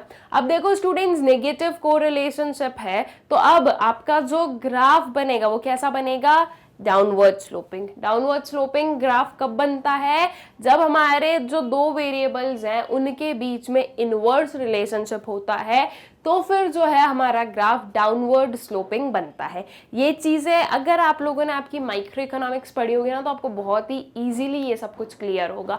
ये जो ग्राफ है कब अपवर्ड बन रहा है कब डाउनवर्ड बन रहा है, तो आई एक्सपेक्ट कि आप लोग वो पढ़ चुके हो और आप लोगों को जो है ये एकदम सुनी सुनी चीजें लग रही है। जब भी दो चीजों के बीच में डायरेक्ट रिलेशनशिप होती है तो आपका कर्व जो है, या हम बोले आपका जो ग्राफ है वो अपवर्ड स्लोपिंग बनता है। और जब भी आपकी जो दो वेरिएबल्स हैं अगर उनके बीच में इनवर्स रिलेशनशिप है तो फिर जो आपका ग्राफ है वो डाउनवर्ड स्लोपिंग आएगा, ठीक है। ये पहचानने की क्या होती है, हम बोलेंगे टेक्निक होती है, एंड इवन नॉट टेक्निक, तो प्रॉपरली अगर हम उसको बोलें तो वो ऐसा ही बनता है, ठीक है। तो जब हम बोल रहे हैं परफेक्ट नेगेटिव कोरिलेशनशिप है तो एक तो आपको डाउनवर्ड स्लोपिंग मिल ही गया, ठीक है। ये जो है ये डाउनवर्ड स्लोपिंग है। आप कभी भी ऐसा नहीं बोलोगे कि मैडम ये भी तो अपवर्ड जा रहा है, ऐसा अपवर्ड नहीं जाता है स्टूडेंट्स। जो ये आपका फर्स्ट पॉइंट होता है, ये आपका लास्ट पॉइंट होता है, ठीक है। तो इसलिए आप ये बोलोगे कि ये डाउनवर्ड स्लोपिंग है। और जब हमारा ग्राफ ऐसा होता है तो आपका फर्स्ट पॉइंट ये है और आपका लास्ट पॉइंट ये है, तो हम यहां से यहां जाते हैं, ठीक है। आपका जो फर्स्ट पॉइंट है ना वो ये एक्सिस से स्टार्ट होता है, ऐसा नहीं कि जो लास्ट वाला है उसको आपने फर्स्ट बना दिया, ये उल्टी चीजें नहीं करनी है। ऑलराइट, तो ये जो है ये आपको डाउनवर्ड स्लोपिंग ग्राफ दिख रहा है। उसके बाद में जब हम बोल रहे हैं परफेक्ट कोरिलेशनशिप है तो आपके जो ये सारे डॉट्स हैं ये एक ही लाइन में जो है लाए करने वाले हैं। ऑलराइट, तो this is what we called perfect negative correlation, ठीक है। फिर उसके बाद में आगे चले, नेक्स्ट डिग्री पढ़े। अब हमारे पास में आया है पॉजिटिव कोरिलेशन। अब हम सिर्फ और सिर्फ जो है स्टूडेंट्स पॉजिटिव कोरिलेशन बता रहे हैं, हम परफेक्ट पॉजिटिव नहीं बता रहे हैं, ठीक है। तो अगर परफेक्ट होता तो मतलब कि सारे जो पॉइंट्स है वो आपकी लाइन पर ही लाई करते, लेकिन अब हम बोल रहे हैं पॉजिटिव कोरिलेशन है। तो पॉजिटिव कोरिलेशन है तो इसका मतलब कि एक तो अपवर्ड स्लोपिंग रहेगा आपका जो भी ग्राफ है, ठीक है। तो देखो यहाँ पर भी अपवर्ड स्लोपिंग बनाया हमने और यहाँ पर भी अपवर्ड स्लोपिंग बनाया। अब दो चीजें हो सकती है, high degree of positive correlation और एक हो सकता है लो डिग्री ऑफ पॉजिटिव कोरिलेशन, ठीक है। हमने वेरियस डिग्रीज पढ़ी, उसमें हमने पढ़ा कि very high degree of correlation, fairly high, moderately high, very low, right, ये सब कुछ पढ़ा है हमने। तो ये सब कुछ जो है ये हम ग्राफ पर कैसे समझते हैं, देखो आपके जो डॉट्स हैं या हम बोले आपके जो पॉइंट्स हैं अगर वो आपकी इस लाइन के पास में आ रहे हैं, ठीक है, तो उसका मतलब होता है कि कैसा कोरिलेशन है, हाई डिग्री है। और अगर ये जो पॉइंट्स हैं ये आपकी लाइन से दूर जा रहे हैं तो वो क्या है, वो लो डिग्री ऑफ कोरिलेशन है, ठीक है। अब देखो मैं यहाँ पर एक और ग्राफ बनाकर बता सकती हूँ, ये मैंने एक ग्राफ बनाया। अब मेरे जो पॉइंट्स हैं वो कुछ ऐसे हैं, ऑलराइट। अब ये जो पॉइंट्स हैं इससे हमें क्या समझ में आया स्टूडेंट्स की यहाँ पर कैसा कोरिलेशनशिप है, वेरी लो डिग्री है, बिकॉज ये हमारी लाइन से बहुत ज्यादा क्या है, दूर है। ऑलराइट, एक और चीज ध्यान रखना है कि देखो ये क्या बोल रहा है, स्कैटर डायग्राम। स्कैटर डायग्राम क्या हो गया, आपके जो पॉइंट्स है वो कितने स्कैटर्ड है और कितने कम स्कैटर्ड है। तो जितना कम स्कैटर्ड आपके पॉइंट्स आपको मिल रहे हैं उतना ज्यादा हम बोलेंगे कोरिलेशन है दो चीजों में, और जितना ज्यादा जो है ये पॉइंट्स हमें स्कैटर्ड मिल रहा है उतना कम कोरिलेशन है दो चीजों में। ऑलराइट, यहाँ पर ये ज्यादा है तो इसमें हम बोलेंगे लो डिग्री, यहाँ पर जो स्कैटरनेस है वो ज्यादा है, ठीक है। ये जो हमारे पॉइंट्स है वो एक दूसरे से थोड़े ज्यादा स्कैटर्ड है। यहाँ पर जो है हमारे ये जो सारे पॉइंट्स है ये डेंस है, डेंस मतलब कि आसपास है, ठीक है। तो ये जो है डेंस है तो इसके लिए हम बोलेंगे कि वहां पर high degree of positive correlation है। ऑल राइट, आई गेस की क्लियर हो गया। अब जैसे पॉजिटिव कोरिलेशन में आपने हाई डिग्री लो डिग्री पढ़ा, सेम वे में नेगेटिव कोरिलेशन में आप हाई डिग्री और लो डिग्री देखोगे। देखो बस डिफरेंस इतना आएगा कि पॉजिटिव में हम लोग अपवर्ड स्लोपिंग ग्राफ देख रहे थे और नेगेटिव में अब हम लोग डाउनवर्ड स्लोपिंग ग्राफ देखेंगे, ठीक है। तो बस इतना ही डिफरेंस है, बाकी जो आपका इंटरप्रिटेशन है वो सेम ही है कि अगर आपके जो पॉइंट्स हैं वो अगर आपकी लाइन के आसपास में ज्यादा है या हम बोले एक दूसरे के पास ज्यादा है अगर, तो वो हम बोलेंगे कि ये है आपका हाई डिग्री ऑफ कोरिलेशन, ठीक है। और वहीं अगर ये हमारे जो पॉइंट्स है वो एक दूसरे से दूर है, वो अपनी लाइन से दूर है, तो ये होते हैं आपके लो डिग्री ऑफ नेगेटिव कोरिलेशन। ये जो लाइन है ना, ये आप खुद ड्रॉ करते हो अपने हैंड से। जैसे कि आपने देखा कि फर्स्ट वाला आपका यहाँ से स्टार्ट हुआ, लास्ट वाला आपका यहाँ पर एंड हो रहा है, ठीक है। और बाकी आप देख रहे हो कि इस साइड पर भी कुछ है, एक साइड पर भी कुछ है, तो यहाँ पर आपने एक जो है आपकी लाइन ड्रॉ कर दी जो कि दोनों के थोड़े पास पास में रहे। ऐसा नहीं कि वन साइडेड कर रहे हो, ऐसी वाली लाइन भी ड्रॉ नहीं करनी है कि आपके कुछ पॉइंट्स बिल्कुल लाइन पर आ रहे हैं और कुछ एकदम ही दूर जा रहे हैं। इनके जो है एक मिडिल वाला पार्ट आपको लेना है कि हाँ दोनों के मतलब कि दोनों ही साइड पर जो है इक्वल आपका कोई क्या आ सके, इक्वल डिस्ट्रीब्यूशन और इक्वल जो है दूरी रहे। ऐसा नहीं कि एक बहुत ज्यादा दूर हो रहा है, एक बहुत ज्यादा पास हो रहा है। ऑलराइट, तो ये होता है हमारा low degree of negative correlation and high degree of negative correlation. I guess ये क्लियर हो गया। अब देखो हम लोगों ने high degree, low degree, negative, positive और जो आपका परफेक्ट कोरिलेशन है वो समझ लिया। अब बात आती है नो कोरिलेशन की। अब नो कोरिलेशन का मतलब क्या हो गया कि जीरो कोरिलेशन, दो चीजों के बीच में बिल्कुल भी जो है कोरिलेशन नहीं है। तो आपको कुछ उसके लिए ऐसा वाला जो है स्कैटर डायग्राम मिलेगा या कुछ ऐसा मिलेगा, ठीक है। अगर आपको ऐसा कोई स्कैटर डायग्राम मिल रहा है तो इसका मतलब भी यही होता है कि कोई भी काइंड ऑफ कोरिलेशन नहीं है, और अगर आपको वो वाला कोई सा पार्ट मिल रहा है तो भी यही मतलब होता है कि आपके जो दो वेरिएबल्स हैं उनके बीच में कोई भी काइंड ऑफ कोरिलेशन नहीं है। ऑलराइट, तो आई गेस कि ये जो स्कैटर डायग्राम है ये आप लोगों को अच्छे से क्लियर हो गया है कि इसको कैसे आपको इंटरप्रिटेट करना है और कैसे जो है आपको आपका स्कैटर डायग्राम फ्रेम करना होता है, बनाना होता है। एकदम इजी सी चीज थी जो कि आई गेस कि आप लोगों को अच्छे से जो है क्लियर हो गई है, ठीक है। अब इसी के साथ में जो है स्कैटर डायग्राम की जो हमारी इंटरप्रिटेशन थी वो हम लोग फिनिश करते हैं कि स्कैटर डायग्राम को हम कैसे इंटरप्रिटेट करने वाले हैं। अगर ऐसा कुछ ग्राफ आता है तो उसका क्या मतलब होता है, या जो बाकी के हमने अभी ग्राफ्स पढ़े उन सब का क्या मतलब होता है, ठीक।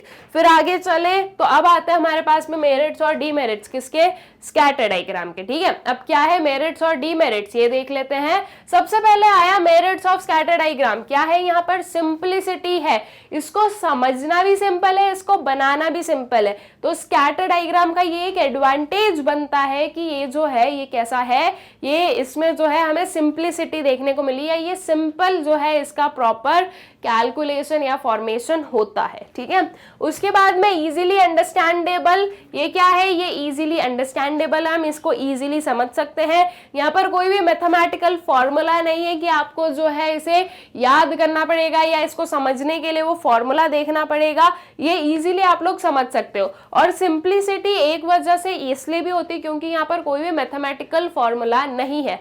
आप इजीली जो है आपका ग्राफ बनाओ और उसको इंटरप्रिटेट करो, उसमें कहीं से कहीं तक जो है आपके कोई भी फिगर्स नहीं आने वाले हैं। ऑलराइट, फिर not affected by extreme items as compare to other जो हम बोलेंगे मेजर्स, या जो हमने प्रीवियस भी हमारे कुछ मेजर्स पढ़े लाइक डिस्पर्शन के, मेजर्स ऑफ सेंट्रल टेंडेंसी, उसमें हमने कहीं ना कहीं देखा है कि ये जो चीज़ें होती है एक्सट्रीम आइटम से क्या हो जाती है, अफेक्ट हो जाती हैं, और एक्सट्रीम आइटम्स की वजह से इनका आंसर क्या हो जाता है, अलग आने लगता है। और वो इसलिए होता है क्योंकि वहाँ पर हम कोई ना कोई जो है फॉर्मूला यूज़ करते हैं, कोई ना कोई हमारे जो है न्यूमेरिकल वैल्यू आती है, तो अल्टीमेटली ये जो है एक्सट्रीम वैल्यूज़ का अफेक्ट हो जाता है। एक जो एक्सट्रीम वैल्यू वो थोड़ा बहुत ही सही लेकिन अपने साइड जो है क्या कर लेती है, एवरेजेस को या जो हमारे वेरियस मेजर्स हैं उन्हें अपने साइड जो है ले जाती है, जिसकी वजह से हम बोलते हैं कि ये जो है एक्सट्रीम आइटम से अफेक्टेड है।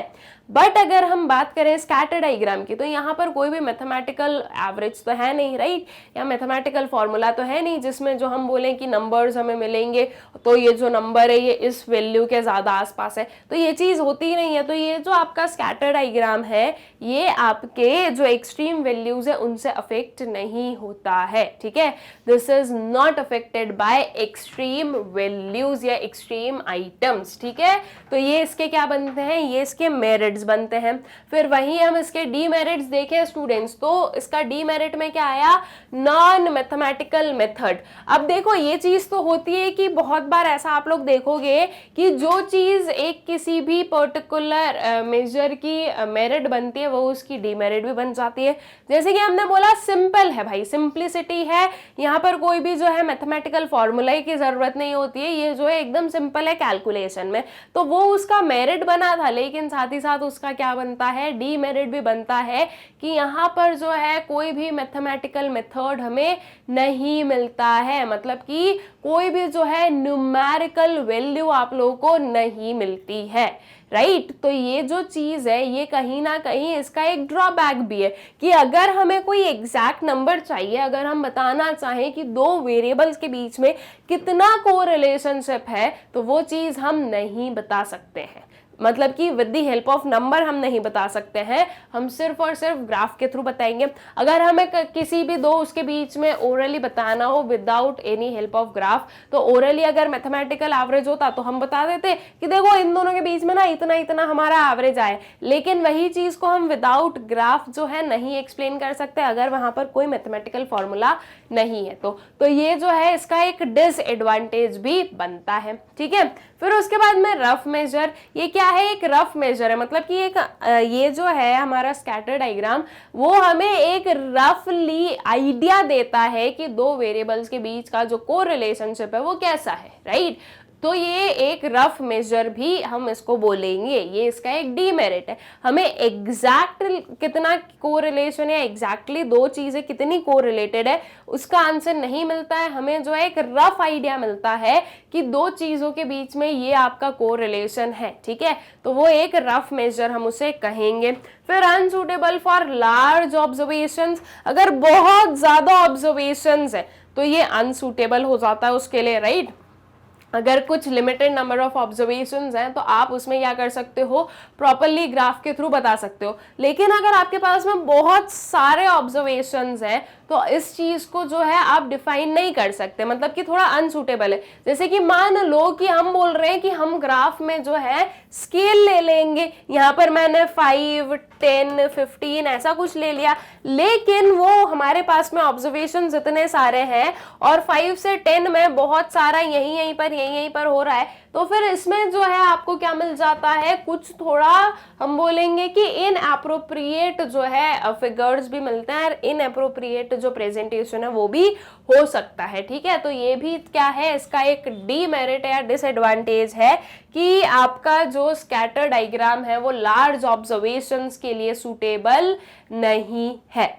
ऑल राइट, तो आई गेस कि आपको जो स्कैटर डायग्राम है इसके मेरिट्स और डीमेरिट्स अच्छे से क्लियर हो गए हैं, साथ ही साथ जो स्कैटर डायग्राम है पूरा वो भी अच्छे से क्लियर हो गया है। देखो यहाँ पर तो हमने सिर्फ थ्योरी पढ़ी है, आगे जब हम अपने प्रैक्टिकल्स करेंगे तो आपको और इजीली समझ में आ जाएगा कि इसको सॉल्व भी कैसे करना होता है। ऑल राइट, तो आई गेस कि ये चीज क्लियर है। फिर आगे चलते हैं और अब आता है हमारे पास में Karl Pearson's coefficient of correlation. देखो स्टूडेंट्स, हम लोगों ने एक डिसएडवांटेज देखा स्कैटर डायग्राम का, दैट वाज कि यहाँ पर हमारे पास में कोई भी मैथमेटिकल वैल्यू नहीं आती है, राइट। तो अब वो जो चीज है उसी को लेकर जो Karl Pearson's coefficient of correlation है ये आया हमारे लाइमलाइट में। अब हमने देखा कि स्कैटर डायग्राम में जो है कोरिलेशन तो बता दिया, लेकिन जो स्कैटर डायग्राम है उसमें कोई भी हमारे पास में न्यूमेरिकल वैल्यू नहीं आई। तो जो कार्ल पियर्सन थे उन्होंने एक मैथमेटिकल फॉर्मूला डेवलप किया जिसकी हेल्प से वो जो है दो चीजों के बीच में कोरिलेशन शो करते हैं, ठीक है। तो जो फर्स्ट मैथमेटिकल फॉर्मूला था टू डिटरमाइन कोरिलेशन वो किसने दिया था, वो दिया था कार्ल पियर्सन ने। ऑल राइट, तो कार्ल पियर्सन 1867 to 1936 ये उनका जो पूरी लाइफ टाइम है वो दी गई है। was the first person to give a mathematical formula for measuring the degree of relationship between two variables in 1890। ठीक है, जो कार्ल पियर्सन थे वो क्या थे, वो फर्स्ट पर्सन थे जिन्होंने एक मैथमेटिकल फॉर्मूला दिया था जो दो वेरिएबल्स है उनके बीच के रिलेशनशिप को समझने के लिए। कौन से ईयर में? So that was in 1890। ठीक है, तो कार्ल पियर्सन ने ये कब फॉर्मूला दिया स्टूडेंट्स? 1890 में। ये कुछ जो है ना, कुछ आपको फिगर्स याद होने चाहिए, बिकॉज आपके जो 1 मार्क क्वेश्चंस होते हैं, जो आपके एमसीक्यूज वगैरह होते हैं, उसमें ये पूछे जा सकते हैं। ठीक है, तो ये 1890 भी आप लोगों को पता होना चाहिए। जो ये हमारा Karl Pearson's coefficient of correlation, उसे हम प्रोडक्ट मूवमेंट कोरिलेशन और सिंपल कोरिलेशन कोएफिशिएंट भी कहते हैं। ठीक है, तो ये उसके कुछ अल्टरनेटिव नेम्स हो गए, but the most popular name is Karl Pearson's coefficient of correlation. ये तो मोस्ट पॉपुलर है, लेकिन जो मोस्ट पॉपुलर नहीं है वो भी हमें पता होना चाहिए, बिकॉज कई बार क्वेश्चन में पूछ लिया जाता है कि इस क्वेश्चन को या ये जो दो वेरिएबल्स हैं इनके बीच में रिलेशनशिप बताओ with the help of product movement correlation. तो फिर अब आपको अगर पता ही नहीं होगा कि ये किसका अदर नेम है, तो आप जो हो कैलकुलेशन कर ही नहीं पाओगे। इसलिए आपको जो अदर नेम्स हैं वो भी आप लोगों को अच्छे से पता होने चाहिए। ऑलराइट, फिर आगे चलते हैं।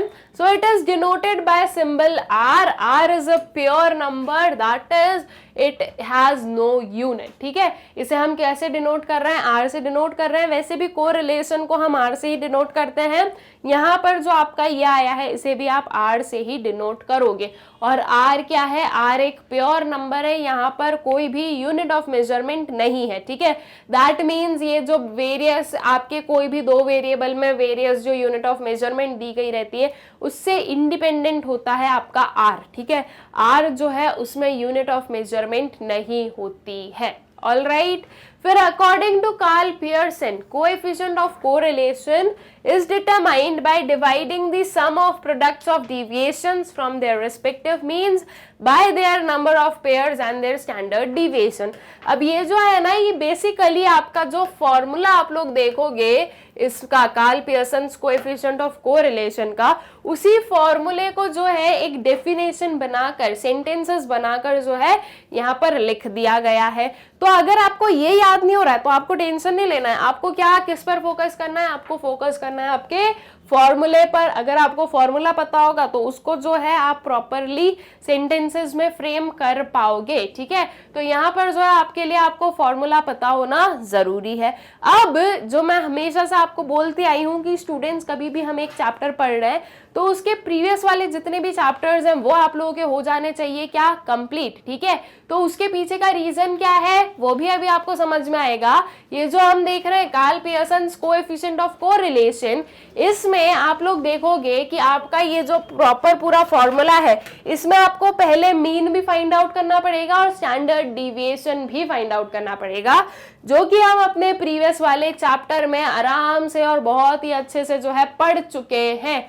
तो इसलिए मैं यहाँ पर आपको नहीं बता रही कि स्टैंडर्ड डिविएशन कैसे निकालना है, रीजन बीइंग कि वो हम ऑलरेडी कर चुके हैं। और इवन जब हम आगे इसके प्रैक्टिकल सॉल्व करेंगे तब तो हम पहले मीन भी फाइंड आउट करेंगे, फिर स्टैंडर्ड डिविएशन भी फाइंड आउट करेंगे, और फिर कहीं जाकर हमारा ये जो है कोएफिशिएंट ऑफ कोरिलेशन जो है वो निकलेगा। ठीक है, तो इसलिए जो है पहले से आप लोगों को पता भी होना चाहिए कि आपको कैसे फाइंड आउट करना होता है।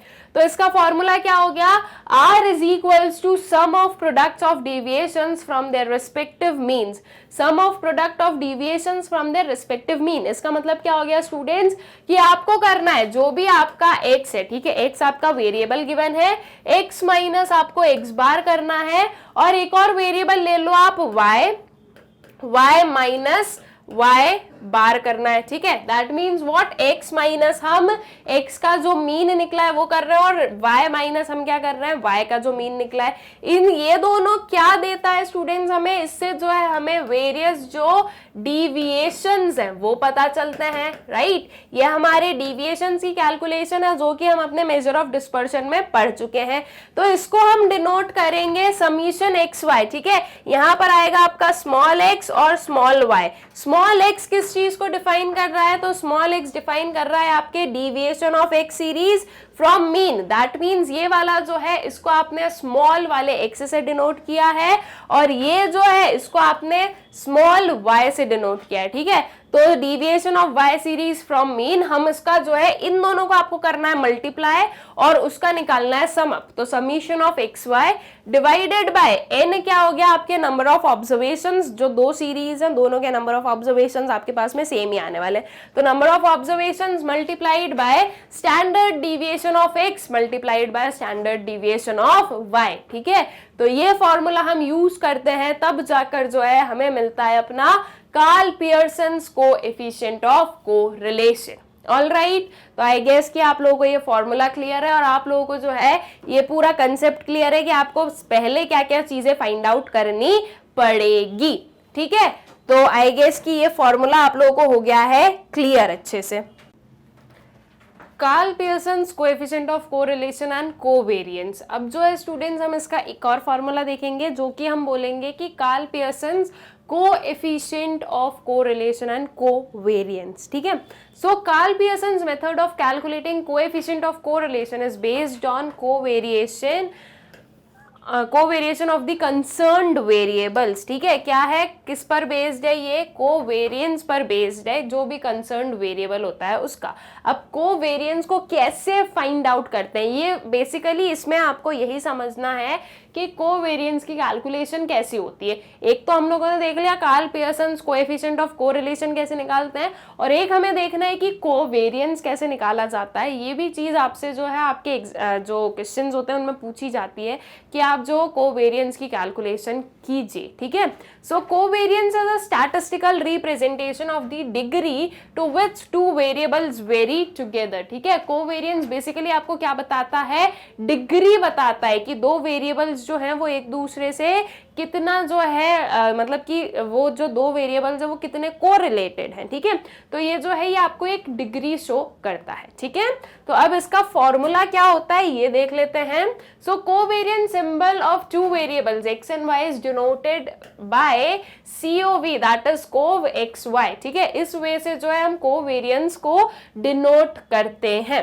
सो covariance of x and y is defined as covariance xy is equals to summation of x minus x bar multiplied by y minus y bar divided by n। मतलब कि ये क्या हो गया, summation of x y, जो हमारा small वाला x है जो कि x का डिविएशन बताता है मीन से, और जो स्मॉल वाला y है वो हमें बताता है y का डिविएशन उसके मीन से, और इसको हमें डिवाइड करना है n से, that is number of observation से, ठीक है।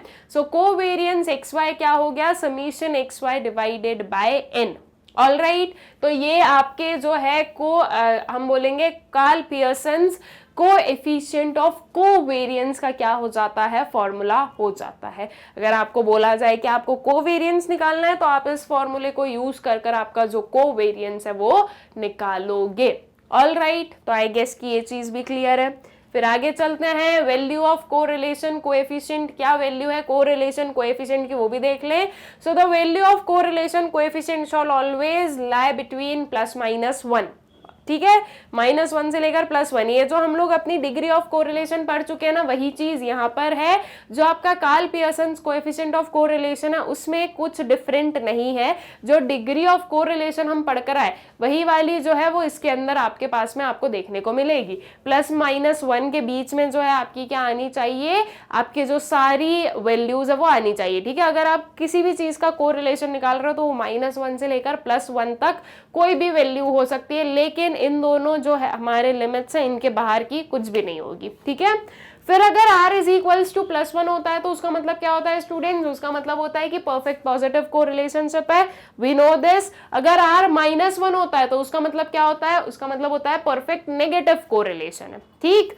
और r इज इक्वल्स टू 0 का मतलब क्या हो गया, नो रिलेशनशिप। ऑल राइट, ये चीज हमें ऑलरेडी पता है, इसलिए मैं इसमें आपका टाइम ना लेते हुए आगे बढ़ती हूँ। ये ऑलरेडी हम जो पढ़ चुके हैं वही है। However, in practice, correlation coefficient normally lies in between +1 and -1। ये चीज भी आप लोगों को अच्छे से क्लियर है। जो डिग्री ऑफ कोरिलेशन पढ़ी है वो एज इट इज यहाँ पर आप लोगों को यूज करनी है, उसका जो भी वेरियस मतलब है वो यहीं से आपको मिलेगा, ठीक है। फिर आगे आते हैं हम, तो calculation of Carl Pearson's coefficient of correlation 4 way से किया जाता है, that is actual mean method, direct method, shortcut method, assumed method और इनडायरेक्ट मेथड। ये 3 नेम होते हैं इसके। और एक आता है आपका स्टेप डेविएशन मेथड। स्टूडेंट्स, जैसे कि हम लोगों ने स्टैंडर्ड डेविएशन और मीन डेविएशन, इनमें हमने क्या देखा था, ये सारी हमारी वेरियस मेथड्स देखे थे, राइट। एक्चुअल मीन हो गया आपका, डायरेक्ट मेथड हो गया, शॉर्टकट मेथड हो गया, स्टेप डेविएशन मेथड हो गया। सेम वे में जो है आप आपके Carl Pearson coefficient of correlation में ये चारों मेथड्स देखते हो। अब इनका जो कैलकुलेशन है वो वेरियस मेथड्स में कब कैसे किया जाएगा, क्या क्या चीजें होती है, क्या क्या फॉर्मूलेज होते हैं, ये सब कुछ जो है हम अपने जब प्रैक्टिकल सॉल्व करेंगे तब हम लोग देखेंगे। ऑलराइट, अब देखो यहाँ पर जो एक बार हम लोग फॉर्मूले देख लेते हैं। एक्चुअल मीन मेथड अगर हम बोले तो एक्चुअल मीन मेथड में क्या किया जाता है स्टूडेंट्स, एक्चुअली में मीन को हमें करना है फाइंड आउट। ठीक है, क्या करोगे आप, एक्चुअली में मीन को फाइंड आउट करोगे, दैट मीन्स आपका एक्स बार और वाई बार आप फाइंड आउट करोगे और उसके बाद में जो है आप आपका फॉर्मूले में पुट करोगे। तो r is equals to summation of x y क्या हो गया, स्मॉल x और स्मॉल y है, तो ये जो स्मॉल x है इसका मतलब हो गया x माइनस एक्स बार, और जो स्मॉल y है उसका मतलब क्या हो गया, उसका मतलब हो गया y माइनस वाई बार। ठीक है, तो summation of x bar divided by under root summation x square multiplied by summation y square. ठीक है, तो ये चीज इस पर्टिकुलर फॉर्मूले से जो है आपका एक्चुअल मीन मेथड में आप निकालते हो आपका कोरिलेशन। उसके बाद में हम बात करें डायरेक्ट मेथड, तो डायरेक्ट मेथड में बेसिकली क्या किया जाता है स्टूडेंट्स, डायरेक्ट मेथड में आप लोग मीन फाइंड आउट नहीं करते हो, आप लोग डायरेक्टली जो आपका कोएफिशिएंट है वो जो आपका कोरिलेशन है वो आप करोगे फाइंड आउट। ठीक है, तो इसमें आपने क्या लिया है, एन समीशन एक्स वाई, मतलब कि नंबर ऑफ ऑब्जर्वेशंस में आप क्या मल्टीप्लाई करोगे, नंबर ऑफ ऑब्जर्वेशंस में आप मल्टीप्लाई करोगे समीशन ऑफ एक्स वाई।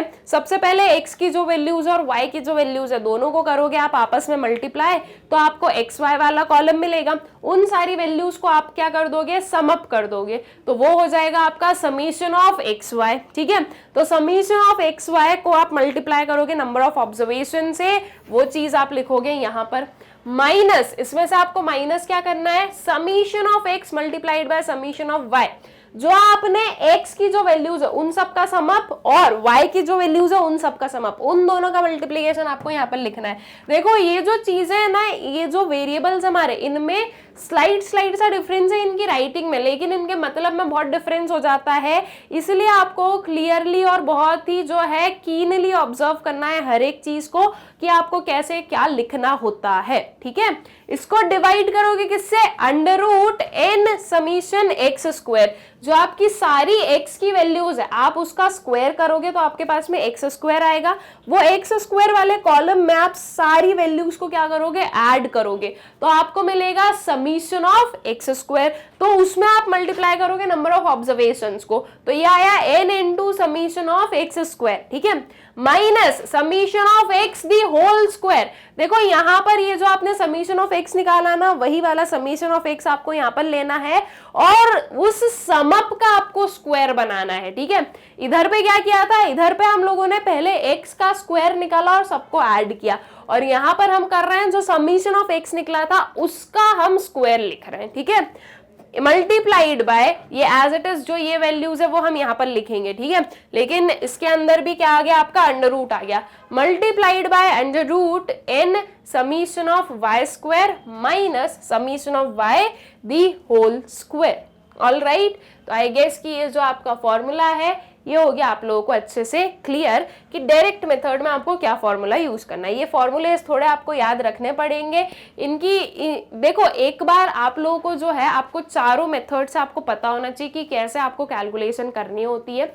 उसके बाद में अगर आपके क्वेश्चन में स्पेसिफाइड नहीं है कि आपको कौन से मेथड से कैलकुलेट करना है, तो जो भी मेथड आपको सबसे ईजी लगे वो मेथड आप यूज करो और आपकी जो कैलकुलेशन है वो आप कर सकते हो। ठीक है, तो ये हमारा एक्चुअल मीन मेथड हुआ और ये हुआ हमारा डायरेक्ट मेथड। अब आगे चलते हैं तो दो मेथड्स और आते हैं हमारे पास में। एक आता है क्या हमारा शॉर्टकट मेथड, या फिर हम बोले इसमें क्या हो गया हमारा अज्यूम्ड मीन मेथड। अब अज्यूम्ड मीन मेथड में स्टूडेंट्स हम लोग बेसिकली क्या करते हैं, जो अभी तक हम प्रीवियस पढ़ते आए हैं, हमने मीन में पढ़ा, हमने मेजर्स ऑफ डिस्पर्शन वाले चैप्टर में पढ़ा। तो अज्यूम्ड मीन मेथड में हम जो है अपने जो भी एक्स वैल्यूज गिवन होती है या वाई वैल्यूज गिवन है, ठीक है, दो चीजें, तो दो चीजें हमने ले ली, तो उसमें से हम लोग एक नंबर को अज्यूम करते हैं कि ये है हमारा मीन, राइट। तो अज्यूम्ड मीन मेथड में बेसिकली हम लोग एक्चुअल में मीन नहीं फाइंड आउट करके हम अज्यूम करते हैं कि ये पर्टिकुलर नंबर जो है वो हमारा मीन होने वाला है। उसके बाद में हम उसमें से क्या निकालते हैं, हम उसमें से कुछ हमारे जो डिविएशंस वगैरह है वो निकालते हैं। देखो इसका फॉर्मूला देखते हैं क्या है, n समीशन ऑफ dx। अब ये dx क्या डिनोट कर रहा है, समीशन ऑफ dx क्या बता रहा है, sum of deviation of x values from assumed mean, ठीक है।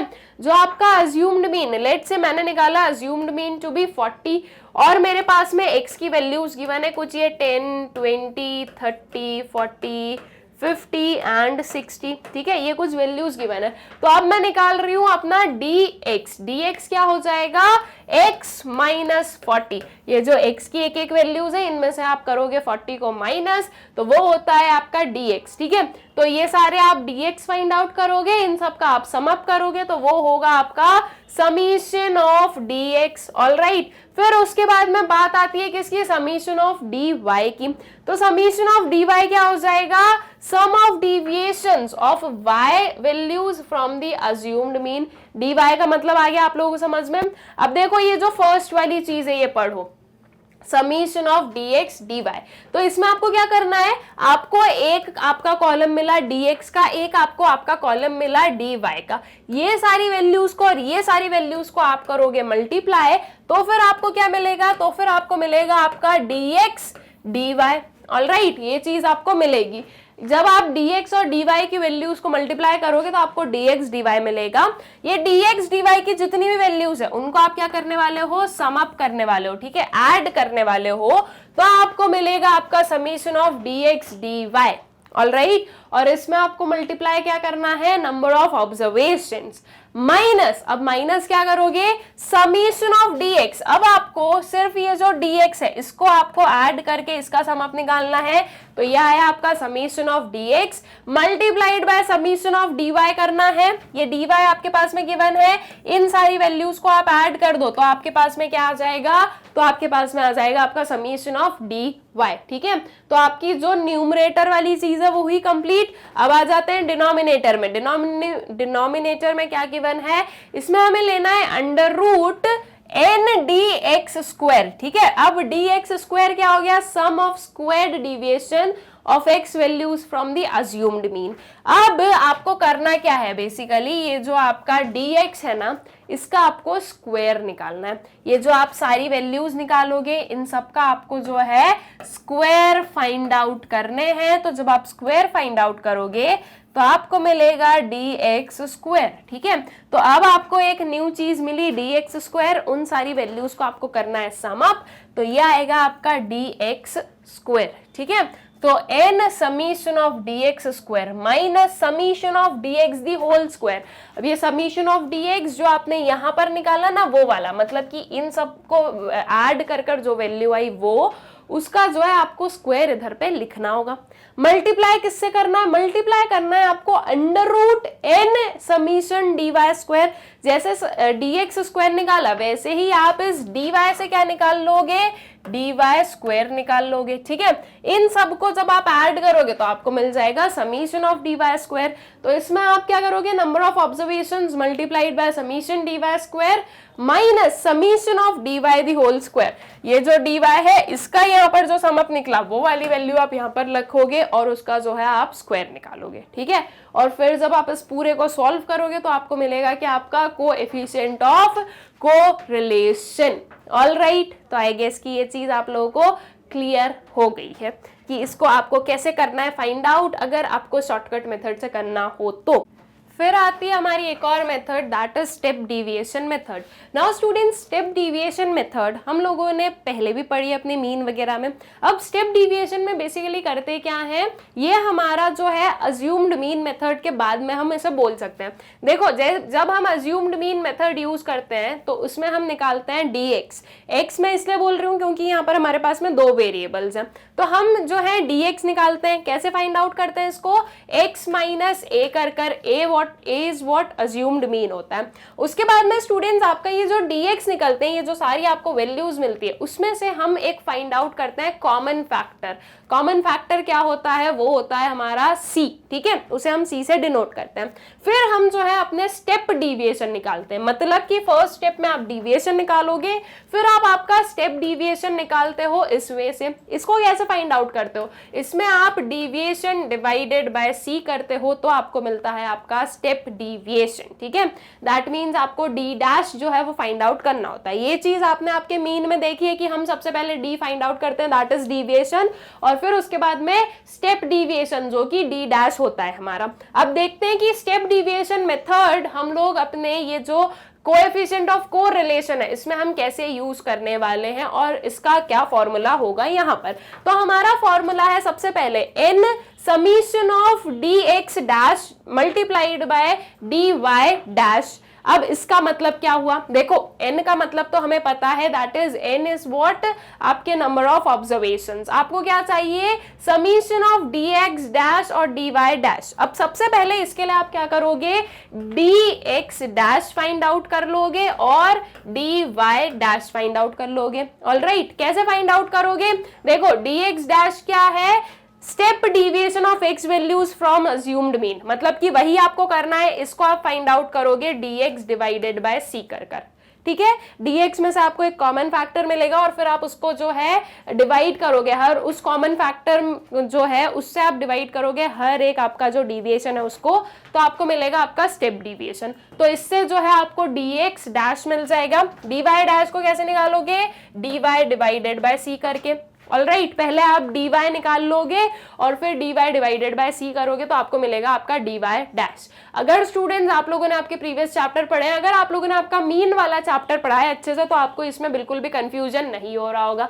और अगर नहीं पढ़ा है तो I am for damn sure कि आपको समझ नहीं आ रहा होगा, आप बोलोगे मैम पता नहीं आप क्या पढ़ा रहे हो। इसलिए आई एक्सपेक्ट फ्रॉम यू कि आप प्रीवियस चैप्टर कंप्लीट कर चुके हो, ठीक है।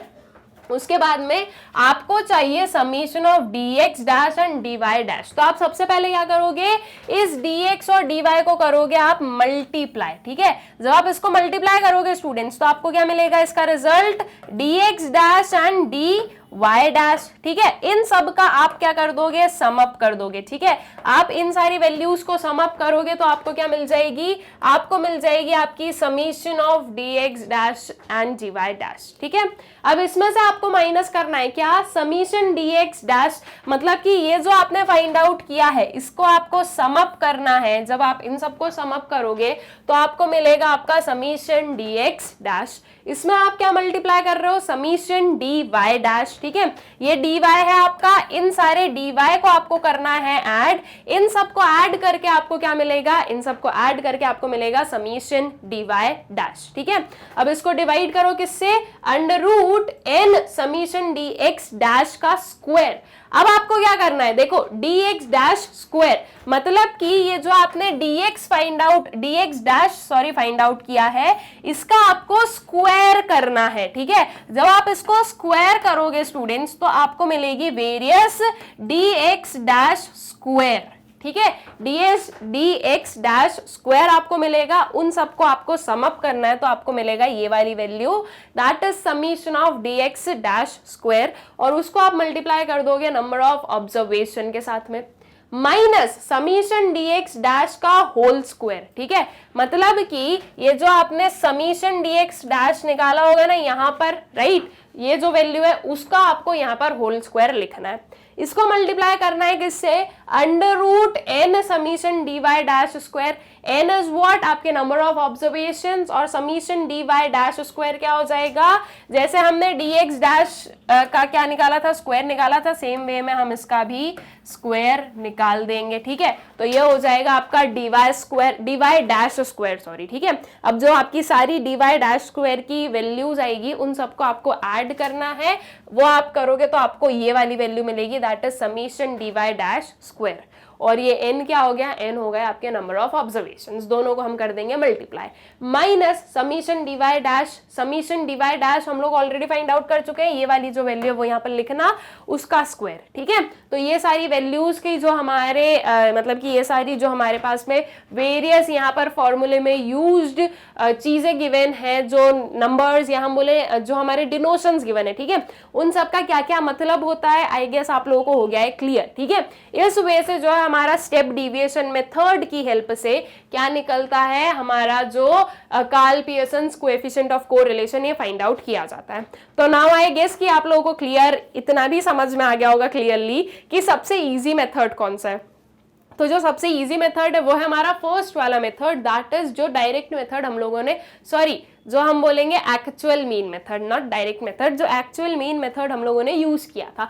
बाकी तो आप देखो डायरेक्ट मेथड, आपके अज्यूम्ड मीन मेथड और स्टेप डिविएशन मेथड, तीनों में ही जो कैलकुलेशन है वो बहुत ज्यादा है as compare to your actual mean method. Actual mean में क्या है, आप आपका जो मीन है वो फाइंड आउट कर लो, एक्चुअली जो मीन निकलने वाला है उस सीरीज का वो फाइंड आउट कर लो, और फिर हमारा सिंपल सा फॉर्मूला है जो कि आप अप्लाई कर सकते हो। तो अगर आप लोग जो हो, अगर मेरे उससे चल रहे हो या मुझे जो है मैं जो बोल रही हूँ वो अगर आप ज्यादा प्रेफर कर रहे हो तो आई वुड सजेस्ट यू कि आप लोग यूज करो आपका एक्चुअल मीन मेथड, बिकॉज ये बाकियों में कैलकुलेशन बहुत ही ज्यादा है, आपको बहुत ज्यादा कैलकुलेट करना पड़ेगा। पहले आप डिविएशन निकालो, स्टेप डिविएशन निकालो, फिर उसके बाद में उसका स्क्वायर, फिर वो जो डिविएशन है उनका मल्टीप्लीकेशन, उसका अंडर रूट, बहुत लंबा जो है ना प्रोसेस है। तो अगर आपको मैं बेस्ट मेथड बताऊं कैलकुलेशन के लिए तो वो होगा हमारा जो एक्चुअल मीन मेथड है, जो इसमें सबसे पहला वाला हमने फॉर्मूला देखा था। ऑलराइट, तो आई गेस कि ये जो चारों फॉर्मूले हैं इनमें क्या क्या चीजें आपको यूज होती है ये आप लोगों को क्लियर हो गया है। बाकी कैसे कैलकुलेशन की जाती है, क्या क्या प्रोसेस जो है अप्लाई की जाएगी, वो हम लोग पढ़ेंगे स्टूडेंट्स जब हम लोग इसका प्रैक्टिकल पार्ट पे जाएंगे। तो जब प्रैक्टिकल सॉल्व करेंगे तब आपको वो चीजें होंगी अच्छे से क्लियर। ठीक है, फिर आगे चले तो अब आता है हमारे पास में change of scale and origin. अगर स्केल या ओरिजिन में चेंज होता है तो आपकी ये जो है हमारा जो कोएफिशिएंट ऑफ कोरिलेशन निकलेगा, दैट मींस हम जो आर की कैलकुलेशन करेंगे उसमें क्या डिफरेंस आने वाला है। तो coefficient of correlation is independent of change of scale and origin. ठीक है, स्केल या ओरिजिन में अगर कोई भी चेंज होता है तो हमारा जो कोएफिशिएंट ऑफ कोरिलेशन है वो उससे इंडिपेंडेंट रहता है। स्केल क्या होता है स्टूडेंट, स्केल का मतलब होता है कोई भी जो कांस्टेंट है वो मल्टीप्लाई या डिवाइड हो रहा है आपकी पूरी सीरीज में, और ओरिजिन में अगर हम चेंज बोलते हैं तो प्लस या माइनस हो रहा है आपका कोई भी एक कांस्टेंट नंबर पूरी सीरीज में। ठीक है, तो स्केल और ओरिजिन का मतलब आप लोगों को पता होना चाहिए। तो अगर मैं बोल रही हूँ कि एनी कांस्टेंट एडेड और subtracted that is change in origin अगर हो रहा है does not affect the value of correlation coefficient. अगर एक कांस्टेंट वैल्यू जो है वो ऐड हो रही है या सब्ट्रैक्ट हो रही है आपकी पूरी की पूरी सीरीज में, तो उसकी वजह से आपका जो कोएफिशिएंट ऑफ कोरिलेशन है उसमें कोई भी चेंजेस नहीं आते हैं। ठीक है, वो जो ऐड और सब्ट्रैक्ट है उसकी वजह से आपका ये जो आर है वो चेंज नहीं होता है। Same goes to change in scale वाला भी। सिमिलरली एनी कांस्टेंट मल्टीप्लाइड और divided will also not affect the coefficient of correlation. ठीक है, इसकी वजह से भी जो है मतलब कि अगर कोई भी एक कांस्टेंट जो है वो मल्टीप्लाई या डिवाइड हो रहा है आपकी पूरी सीरीज में तो उसकी वजह से कोई भी जो है चेंजेस नहीं आएंगे, या हम बोलेंगे कि आपका जो आर है उसकी कैलकुलेशन में कोई भी चेंज नहीं आने वाला है। ऑलराइट, तो आई गेस कि ये चीज जो है आप लोगों को अच्छे से क्लियर हो गई है कि आपका जो चेंज इन स्केल और चेंज इन ओरिजिन है उससे इंडिपेंडेंट रहता है हमारा जो Karl Pearson's coefficient of correlation है ये। ठीक, तो आई गेस कि ये जो आपका ये कंसेप्ट है ये भी आप लोगों को क्लियर हो गया है। फिर आते हैं properties of coefficient of correlation पर। अब क्या प्रॉपर्टीज है वो समझ लेते हैं। Coefficient of correlation lies between -1 and +1, ये चीज हमें बहुत अच्छे से पता है कि हमारा जो R है वो -1 से +1 की रेंज में ही चलेगा। The coefficient of correlation is independent of the change of origin and scale of measurement. अभी हम लोग पढ़कर आए हैं, अभी जस्ट पढ़ा है कि ये जो है इंडिपेंडेंट रहते हैं, ठीक है। The coefficient of correlation is a measure of linear relationship, ठीक है। ये अज्यूम किया जाता है स्टूडेंट्स कि आपका जो कोएफिशिएंट ऑफ कोरिलेशन है वो लीनियर रिलेशनशिप शो करता है। लीनियर रिलेशनशिप मैंने आप लोगों को बताई है क्या होती है। लीनियर रिलेशनशिप हम लोगों ने पढ़ी है, right.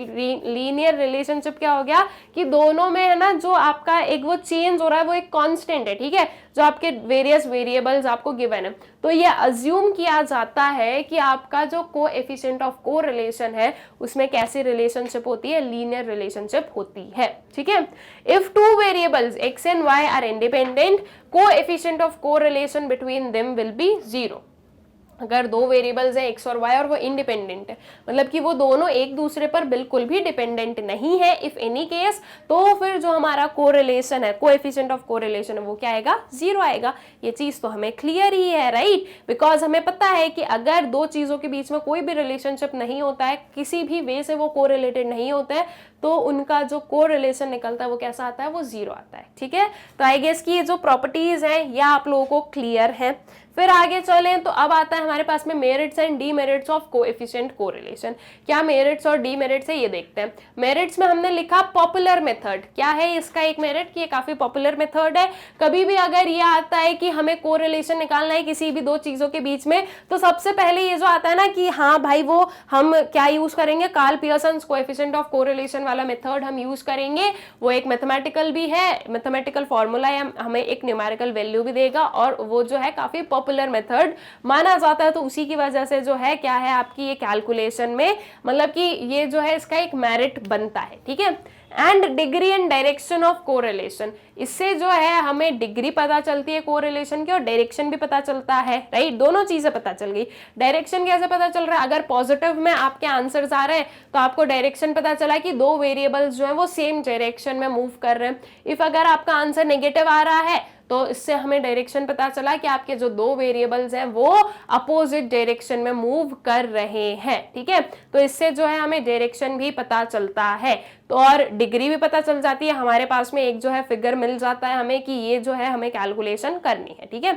So degree and direction of correlation जो है वो हमें मिलता है किससे, हमारा ये जो कोएफिशिएंट ऑफ कोरिलेशन है इससे। अब ये तो इसके मेरिट्स हो गए। अब देखते हैं इसके कुछ डीमेरिट्स। डीमेरिट्स में हम लिख रहे हैं अफेक्टेड बाय एक्सट्रीम वैल्यूज। ये कैसे अफेक्ट हुए एक्सट्रीम वैल्यू से, देखो स्टूडेंट्स, आपका ये जो कोएफिशिएंट है, ठीक है, आपका जो कोएफिशिएंट ऑफ कोरिलेशन है ये कहीं ना कहीं किस पर बेस्ड है, मीन पर। और मीन जो होता है वो आपके एक्सट्रीम वैल्यूज से अफेक्ट होता ही है, राइट। तो जब मीन एक्सट्रीम वैल्यूज से अफेक्ट हो रहा है तो same goes to standard deviation, because standard deviation भी आपके मीन पर ही बेस्ड है, राइट। तो आपका मीन जो है वो आपके किस पर, आपका जो मीन है वो एक्सट्रीम वैल्यूज से अफेक्ट हो रहा है, same goes to your standard deviation and same comes to coefficient of correlation. तो ये एक इसका क्या बनता है, डीमेरिट बनता है। बिकॉज अगर कोई भी चीज एक्सट्रीम वैल्यूज से अफेक्ट होती है तो हम यही बोलते हैं कि हमें ऐसे मेजर्स लेने जिससे कि एक्सट्रीम वैल्यूज का अफेक्ट कम हो, ठीक है। बट ये यहाँ पर हमें देखने को मिलता है, इसलिए इसका क्या है, डीमेरिट है। उसके बाद में टाइम कंज्यूमिंग मेथड, बिल्कुल सही बात है, टाइम कंज्यूमिंग तो है ही, इतने बड़े बड़े फॉर्मूलेज हम देख कर आए हैं, इनके कैलकुलेशन में बहुत टाइम लगने वाला है। तो टाइम कंज्यूमिंग मेथड होता ही है हमारा ये जो Carl Pearson coefficient of correlation है ये, ठीक है। अजम्पशन ऑफ लीनियर रिलेशनशिप, हम क्या अज्यूम कर रहे हैं यहाँ पर कि दो चीजों के बीच में कैसा रिलेशनशिप है, लीनियर रिलेशनशिप है। अब जरूरी नहीं है ना कि जो दो हमारे पास में वेरिएबल्स हैं उनके बीच में हमेशा लीनियर रिलेशनशिप हो, वो जो रिलेशनशिप है वो हमें डिफरेंट भी देखने को मिल सकता है। तो this is not a compulsion की लीनियर रिलेशनशिप हो, राइट। तो इसलिए जो है ये अजम्पशन जो हम ले रहे हैं ये भी इसका एक डीमेरिट बनता है। फिर possibility of wrong interpretation, wrong interpretation की पॉसिबिलिटी भी हो सकती है। देयर आर पॉसिबिलिटीज कि हम लोग जो है गलत इंटरप्रेट कर लें उसके आंसर को, या जो हमारा इतना जो हमने इतनी जो कैलकुलेशन की उसमें कुछ गलत इंटरप्रिटेशन हो जाए तो भी जो है गड़बड़ी हो जाती है, ठीक है। तो ये क्या बनते हैं, ये कुछ बनते हैं demerits of coefficient correlation. Alright, I guess कि आप लोगों को ये जो हमारा Karl Pearson's coefficient of correlation है अच्छे से क्लियर हो गया है। फिर आता है स्टूडेंट्स हमारा थर्ड वाला method, that is Spearman's rank correlation. अब देखो हमने जो ये Carl Pearson's coefficient of correlation पढ़ा, ये सोलली किस पर बेस्ड था? क्वांटिटेटिव वेरिएबल्स पर, ठीक है, जिसमें कि नंबर्स हो, है ना। अब जरूरी नहीं है ना कि हर एक दो वेरिएबल में आपके पास में फिगर्स ही गिवन हो, this is not a compulsion, है ना। कभी कभी ये भी होता है कि कुछ क्वालिटेटिव मेजर्स भी होते हैं, राइट। अब जो क्वालिटेटिव वेरिएबल्स होते हैं उनको अगर हम डिफाइन करेंगे तो वो हम क्वालिटी के बेसिस पर ही कुछ डिफाइन करते हैं। तो फिर अगर जो हमारा Karl Pearson's coefficient of correlation है, अगर वो सिर्फ और सिर्फ क्वांटिटेटिव वेरिएबल पर ही जो है हमें कोरिलेशन बताता है, तो फिर हमारे क्वालिटेटिव वेरिएबल्स कहाँ जाएंगे, राइट। क्वालिटेटिव वेरिएबल्स भी तो हमें कहीं ना कहीं जो है फाइंड आउट करने ही पड़ेंगे। तो इसके लिए हमारा जो थर्ड मेथड है that is Spearman's rank correlation, ये आता है हमारी पिक्चर में, ठीक है। अब जो है हम ये स्पीयरमैन्स रैंक कोरिलेशन की हेल्प से देखेंगे कि आपका जो क्वालिटेटिव मेजर्स होते हैं, हम बोले क्वालिटेटिव वेरिएबल्स है, उन्हें हम कैसे मेजर करते हैं, उनके बीच में हम कैसे क्या निकालते हैं, कोरिलेशन फाइंड आउट करते हैं, ठीक है। So developed by British psychologist Charles Edward Spearman in 1904। किसने डेवलप किया? एक ब्रिटिश साइकोलॉजिस्ट ने, जिसका नेम क्या था? Charles Edward Spearman. कौन से ईयर में? 1904 में जो है ये डेवलप किया गया था। In this method, various items are assigned ranks according to their characteristics and a correlation is computed between these ranks।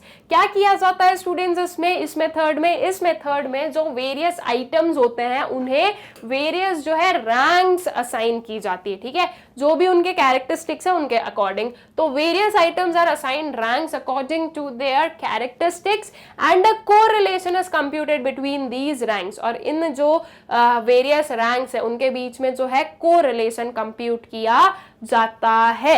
Alright, तो अब जो है ये जो रैंक है ये एक क्वालिटेटिव मेजर आ गया, ये एक क्वालिटेटिव हम बोलेंगे कैरेक्टरिस्टिक्स आ गई है, ठीक है, कि ये दो चीजों के बीच में क्वालिटेटिव वेरिएबल जो है उनके बीच में कोरिलेशन बता रही है। Alright, permits us to correlate two sets of qualitative observations। तो as compared to coefficient correlation, इसका एक जो है अपर हैंड किस में आया कि ये जो है क्वालिटेटिव मेजर्स भी बताती है, ठीक है। अब इसका फॉर्मूला क्या होता है? आर के। अब देखो जब हम रैंक कोरिलेशन की बात कर रहे हैं ना, तो अब जो हम है कोरिलेशन को सिर्फ और सिर्फ आर से डिफाइन नहीं करेंगे, हम इसे डिफाइन करेंगे आर के से। ये एक डिस्टिंक्शन हो जाता है कि अच्छा रैंक कोरिलेशन बता रहा हो तो आपने आर के बताया है, वहीं हम कोएफिशिएंट कोरिलेशन बता रहे थे तो उसमें क्या लिया था हमने? आर लिया था सिर्फ, ठीक है। तो R K is equals to 1 minus 6 summation d square divided by n cube minus n, ठीक है, ये होता है इसका फॉर्मूला। अब ये डी क्या होता है स्टूडेंट्स? तो देखो दो आर आ गए हमारे पास में, रैंक 1 एंड रैंक 2, मतलब कि हम ये बोलेंगे दो वेरिएबल्स आ गए हमारे पास में, एक्स वेरिएबल वाई वेरिएबल, ठीक है। तो जो दोनों की रैंक है ना उनका जो डिफरेंस होता है वो होता है आपका डी, ठीक है। रैंक्स का जो डिफरेंस है वो होता है आपका डी, तो ये होगा आपका डी आप निकालोगे और फिर आप डी का स्क्वायर निकालोगे, उनको सम अप करोगे तो आपको मिलेगा क्या? समीशन डी स्क्वायर, ठीक है। तो इसका फॉर्मूला क्या हो गया? 1 minus 6 summation d square divided by n cube minus n. Alright, ये होता है आपका रैंक कोरिलेशन का फॉर्मूला। अब ये जो रैंक कोरिलेशन है स्टूडेंट्स, इसमें आपके पास में तीन चीजें हो सकती है, या तीन वे से हम जो है इसे कंप्यूट करते हैं। कौन कौन से वे में? When ranks are given, when ranks are not given, when ranks are equal और रिपीटेड। अब ये तीन कंडीशंस या तीन केसेस हो सकते हैं। पॉसिबिलिटीज है कि जो रैंक है वो गिवन हो, ठीक है, जो भी दो वेरिएबल्स है उनकी रैंक गिवन हो, या फिर ये भी हो सकता है कि उन दो वेरिएबल्स की रैंक नहीं हो गिवन, ये वाला। और ये भी हो सकता है कि एक जो हमारी कुछ रैंक्स हैं जो कि इक्वल है या फिर बार बार रिपीट हो रही है, ठीक है, तो वो वाला केस भी हो सकता है। तो अब ऐसे में आप लोग कैसे फाइंड आउट करने वाले हो आपके रैंक कोरिलेशन को, वो हम समझ लेते हैं 1 by 1। सबसे इजी आपका व्हेन रैंक्स आर गिवन। अगर रैंक्स गिवन है तो बस आपको कुछ नहीं करना है, जो फॉर्मूला अभी अभी हम लोगों ने देखा वही फॉर्मूला आपको पुट करना है, ठीक है। R K is equals to 1 minus 6 summation d square divided by n cube minus n. N क्या हो जाता है आपके नंबर ऑफ ऑब्जर्वेशंस, तो नंबर ऑफ ऑब्जर्वेशंस का आपको क्यूब करना है और उसमें से आपको नंबर ऑफ ऑब्जर्वेशंस माइनस करना है, ठीक है। तो ये डी क्या हो गया स्टूडेंट्स, डी हमने लिखा R1 minus R2। R1 is rank of your first variable, R2 is the rank of your second variable, ठीक है। तो R1 माइनस R2 करेंगे तो हमें मिल जाएगा D, और जो हमारा ये फॉर्मूला है RK का ये हम कर देंगे पुट। ऑल राइट, तो आई गेस कि आप लोगों को क्लियर हो गया कि अगर रैंक्स गिवन है तो आपको क्या करना है। अगर रैंक्स गिवन है तो कोई भी एक्स्ट्रा कैलकुलेशन की जरूरत नहीं है, सिर्फ सीधा सीधा जो हमारा फॉर्मूला है वो हमें करना है अप्लाई, और अपना जो कोरिलेशन है वो करना है फाइंड आउट, ठीक है। फिर उसके बाद में आता है when ranks are not given. अब अगर रैंक्स नहीं गिवन है तो देखो सबसे सिंपलेस्ट थिंग आपको करनी है, अगर रैंक नहीं गिवन है तो आपको रैंक फाइंड आउट कर लेनी है। कैसे करोगे आप रैंक को फाइंड आउट, देखो एकदम सिंपल प्रोसेस है। आपकी जो भी हाईएस्ट या फिर लोएस्ट कोई भी एक ले लो, आप असेंडिंग ऑर्डर में चलो या डिसेंडिंग ऑर्डर में चलो, हाईएस्ट या फिर लोएस्ट को आप फर्स्ट रैंक दे दोगे, ठीक है। अगर आपने हाईएस्ट को फर्स्ट रैंक दिए तो फिर जो सेकंड हाईएस्ट होगा उसको आप सेकंड रैंक दे दोगे। अगर आपने लोएस्ट को फर्स्ट रैंक दिए तो जो सेकंड लोएस्ट होगा उसको आप सेकंड रैंक दे दोगे। तो आपको जो है एक सीक्वेंस में चलना और आपको रैंक बतानी है, ठीक है, कि ये फर्स्ट रैंक पर है, ये सेकंड रैंक पर है, उस वे में। फिर उसके बाद में जब रैंक्स नहीं गिवन थी तो हमने जो है रैंक्स फाइंड आउट कर ली, रैंक हमें मिल गई है, तो फिर अब जो है हम अपनी कैलकुलेशन कर सकते हैं, जो अपना फॉर्मूला था वही वाला, क्योंकि रैंक के बाद में तो हमें पता है कि हम वो फॉर्मूला यूज कर सकते हैं। तो अगर रैंक्स मिल जाए तो उसके बाद में आप वो फॉर्मूला यूज करो जो अभी अभी हम लोग देख कर आए, और फिर उससे जो है आपका रैंक कोरिलेशन निकल जाएगा, ठीक है। So Spearman's method of computing coefficient of rank correlation is used to find correlation of qualitative variables. However, this method can be used for calculating correlation in case of quantitative data as well, ठीक है। अभी अभी हम लोगों ने पढ़ा कि ये जो है हमारा Spearman's method of computing coefficient of correlation है, वो सिर्फ और सिर्फ क्वालिटेटिव वेरिएबल पर जाता है। लेकिन ये जो केस है कि जब रैंक्स नहीं गिवन है, ये जो हमारा केस आता है उसके अंदर हमें समझ में आता है कि क्वालिटेटिव के साथ साथ में जो हमारा स्पेयरमैन्स रैंक कोरिलेशन है ये क्वांटिटेटिव वेरिएबल्स में भी यूज किया जा सकता है। जो क्वांटिटेटिव वेरिएबल्स हैं उसमें भी हम लोग जो है अपना ये रैंक कोरिलेशन फाइंड आउट कर सकते हैं। अगर आपके पास में कोई भी क्वांटिटेटिव वेरिएबल गिवन है तो उसकी आप रैंक फाइंड आउट कर लो। रैंक फाइंड आउट करने के बाद में आप क्या कर लोगे, आप कर लोगे आपका जो ये रैंक कोरिलेशन है इसे फाइंड आउट।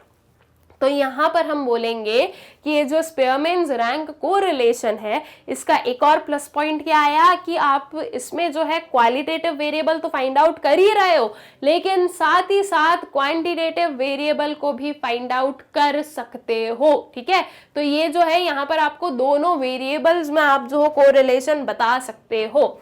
सो अब आपको क्या करना है, सबसे पहले first the actual data is converted into rank. सबसे पहले जो है एक्चुअल डेटा को किस में कन्वर्ट कर दो, रैंक्स में कन्वर्ट कर दो। कैसे कर रहे हो, जो चीज मैंने आपको बताई थी, by assigning first rank to the highest और lowest value, second rank to the next highest और lowest item and so on, ठीक है। तो वही जो आपको जो है या तो असेंडिंग ऑर्डर में अरेंज कर लो या फिर डिसेंडिंग ऑर्डर में अरेंज कर लो और रैंक लिख दो 1 2 3 4 5 6, ठीक है। तो इस वे में जो है आपको आप क्या असाइन कर दोगे, आप असाइन कर दोगे रैंक्स। और एक बार आपने रैंक्स असाइन कर दी तो फिर उसके बाद में आप यही सेम फॉर्मूला यूज करोगे और आपका जो रैंक कोरिलेशन ये कर लोगे फाइंड आउट, ठीक है।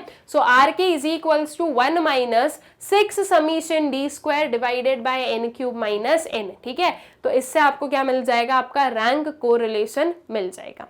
ऑल राइट, तो आई गेस कि ये क्वेश्चन भी आप लोगों को जो है क्लियर हो गया है। Not question, I am so sorry, ये जो हमारा कंसेप्ट था that is when ranks are not given, ठीक है। तो जब रैंक्स नहीं गिवन है तो हम ये चीज करते हैं। अब फिर आती है हमारी जो थर्ड वाली कंडीशन थी, that was when ranks are equal और repeated.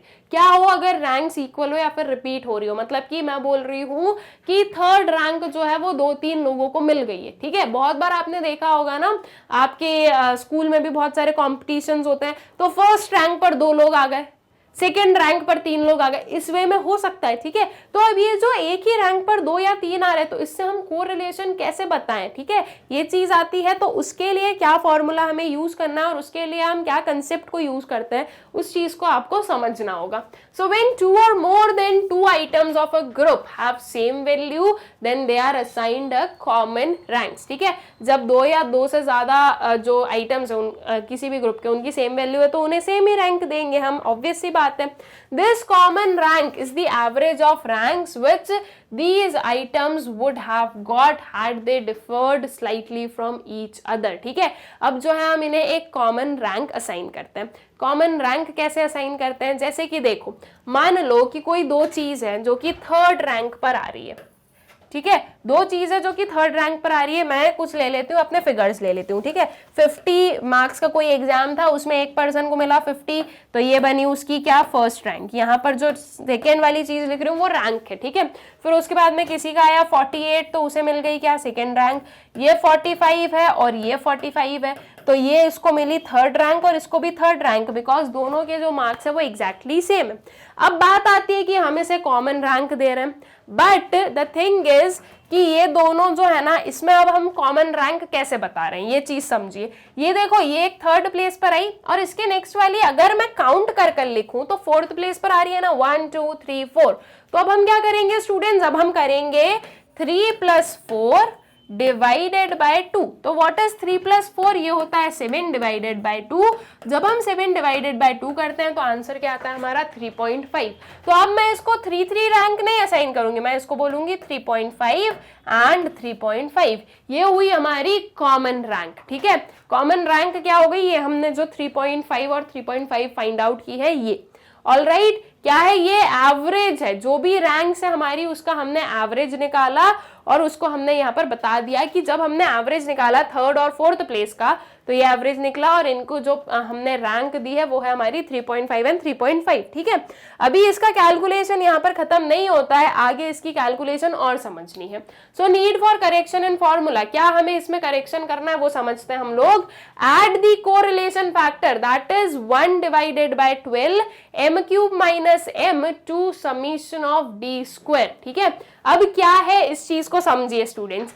When m is equal to the number of times an item is assigned equal rank, कितने नंबर ऑफ टाइम्स आपने एक आइटम को इक्वल रैंक असाइन की है। जैसे कि अभी अभी मैंने आपको बताया 50, उसके बाद में हमने क्या लिया स्टूडेंट्स, उसके बाद में हमने लिया अपना जो 50, फिर उसके बाद में आया हमारा क्या 48, फिर आता है 45, फिर आता है 45, ठीक है। तो ये 2 बार जो है हमने क्या की, अपने सेम रैंक असाइन की, राइट। 3.5 मैंने इसको दी, तो 2 बार मैंने असाइन की। तो m इज इक्वल्स टू क्या हो जाएगा इस केस में, m हो गया हमारा 2, ठीक है। अब जो हमारा फॉर्मूला था ना वो एज इट इज है, ये 6 हमने लिया, ये समीशन ऑफ d² हमने लिया, n³ - n लिया, लेकिन अब इसमें एक स्लाइट डिफरेंस है, हम इसमें ऐड कर रहे हैं ये वाला फैक्टर, ठीक है।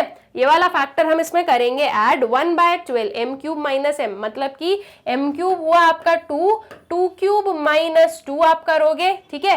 फिर सेकेंड टाइम आप करोगे 1 डिवाइडेड बाय 12 2³ - 2। ये जितने नंबर ऑफ टाइम्स आपकी रिपीट हुई है उतने नंबर ऑफ टाइम्स आप इसको लिखोगे 1/12 m³ - m, ठीक है। ये उतने नंबर ऑफ टाइम्स आपको रिपीट करना होगा। फिर उसके बाद में इसका पूरा सोल्यूशन आपको करना है, इसको सॉल्व कर कर आपको जो आंसर मिलेगा वो आपकी आ जाएगी क्या, रैंक कोरिलेशन। ऑल राइट, तो आई गेस कि आप लोगों को जो है ये क्वेश्चन अच्छे से, नॉट क्वेश्चन, ये जो कंसेप्ट है ये अच्छे से क्लियर हो गया है कि आपका ये जो फॉर्मूला है आपको कैसे यूज करना है। जब हम इसको इसके प्रैक्टिकल के साथ में यूज करेंगे स्टूडेंट्स, तो आपको और ज्यादा जो है क्लैरिटी मिल जाएगी। ऑल राइट, अब जो है इसके हमारे जो रैंक कोरिलेशन है इसके मेरिट्स और डीमेरिट्स भी हम लोग देख लेते हैं। तो मेरिट्स में क्या आया है students, easy to calculate and simple to understand. Easy है ये कैलकुलेट में, बिल्कुल सही बात है, as compare to coefficient correlation बहुत इजी है आपका रैंक कोरिलेशन फाइंड आउट करना, और सिंपल है, अंडरस्टैंडिंग में भी समझने में भी जो है कोई प्रॉब्लम नहीं है।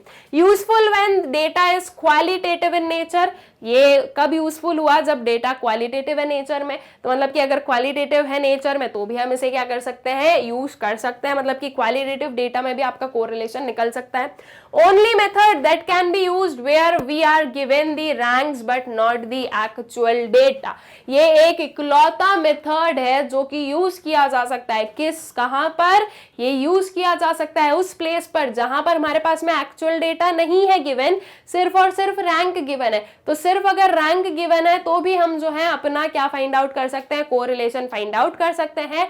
हमें जो एक्चुअल डेटा है उसकी जरूरत नहीं पड़ती है इस पर्टिकुलर मेथड में, ठीक है। तो ये भी इसका क्या बनता है? ये भी बनता है इसका मेरिट। ऑलराइट, फिर इसके बाद में आते हैं हम इसके डीमेरिट्स पर। तो अब डीमेरिट्स में क्या आ गया?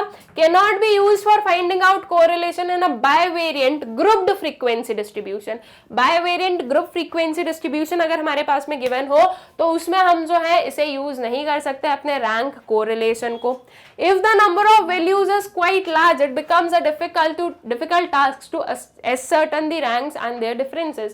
अगर number of observations थोड़े ज्यादा हैं तो कब तक आप रैंक असाइन करोगे और कब तक आप डिफरेंस बताओगे, वो चीज थोड़ी मुश्किल हो जाती है। जैसे कि एक सिंपल सा एग्जांपल लो, आपकी क्लास में 60 स्टूडेंट्स है बाय एनी चांस, ठीक है, 60 स्टूडेंट्स है और उनके जो है मार्क्स बताए गए, तो हम यूजुअली कितना बताते हैं? First rank, second rank, third rank. ज्यादा से ज्यादा हम 10th रैंक तक बता देते हैं कि अच्छा ठीक है ये फर्स्ट के 10 जो हाईएस्ट स्टूडेंट्स है वो ये है, लेकिन उसके बाद में किसके कितने मार्क्स आए, कौन कौन सी रैंक पे आ रहा है, वो चीज हम एसर्टेन नहीं करते हैं, राइट। तो ये जो है ना, इसमें थोड़ी प्रॉब्लम होती है कि अगर जो नंबर है वो अगर थोड़ा ज्यादा होता है तो रैंक असाइन करने में प्रॉब्लम अराइज होती है, ठीक है। तो इसकी वजह से ये इसका एक डीमेरिट भी बनता है।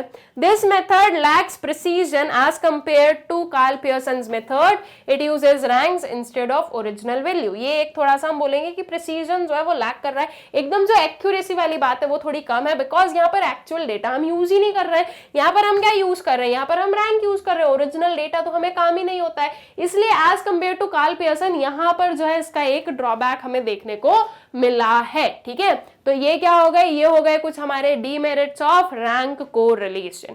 ऑलराइट, तो आई गेस कि आप लोगों को इसके जो मेरिट्स एंड डीमेरिट्स हैं ये क्लियर हो गए हैं। हमारा ये जो पूरा कंसेप्ट था ये अच्छे से क्लियर हो गया है। आप लोगों को scatter diagram, Karl Pearson's coefficient of correlation and rank correlation I guess कि अच्छे से क्लियर हो गया है। साथ ही साथ हमारा जो पूरा कोरिलेशन के जो हमने कंसेप्ट पढ़े हैं इस चैप्टर में, आई गेस ये सब कुछ आप लोगों को अच्छे से क्लियर हो गए हैं। विद दिस हम लोग जो है इस चैप्टर को करते हैं एंड, एंड आई गेस कि आप लोगों को एक एक चीज अच्छे से क्लियर हो गई है। अब एक और चीज जो हमें सीखनी है वो ये है कि मैग्नेट ब्रेन्स की वेबसाइट से आपको वीडियोस कैसे एक्सेस करने हैं। तो एकदम सिंपल प्रोसेस है, आपको गूगल ओपन करना है और आपको सर्च करना है www.magnetbrains.com। तो जो वेबसाइट है वो हो जाएगी ओपन। वेबसाइट के ओपन होने के बाद में इसको आपको करना है स्क्रॉल करोगे तो आपको दिखेंगे कुछ एक्सप्लोर टॉप कोर्सेज। इसके अंदर आपके जो वेरियस कोर्सेज हैं वो आपको दिखेंगे। आपको क्लास 11th इकोनॉमिक्स पढ़ना है तो आप क्लास 11 पर करोगे टैप। क्लास 11 पर टैप करने से इसके अंदर की जितनी भी अवेलेबल प्लेलिस्ट हैं वो हो जाएंगी आपको विजिबल।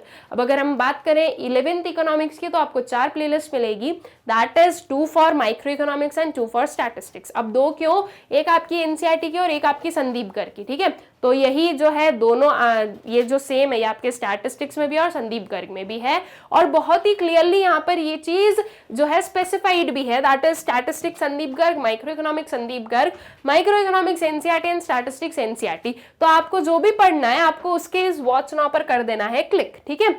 वॉच नाउ पर क्लिक करने से कुछ ये ओपन होगा, यहाँ पर आपको वॉच चैप्टर वाइज वीडियोस दिख रहे हैं। ये वॉच चैप्टर वाइज वीडियोस के अंदर आपके जो वेरियस चैप्टर्स हैं वो बिल्कुल सिस्टमैटिकली अरेंज्ड है और इनके जो वेरियस टॉपिक्स हैं वो भी सिस्टमैटिकली अरेंज्ड है। तो आपको जो भी पढ़ना है उस पर क्लिक करना है, उसके अंदर के जो टॉपिक्स है वो आपको विजिबल हो जाएंगे। वहां पर आपको वॉच नाउ दिखेगा, वॉच नाउ पर क्लिक कर देना। वॉच नाउ पर क्लिक करने से जो वीडियो है वो हो जाएगा प्ले।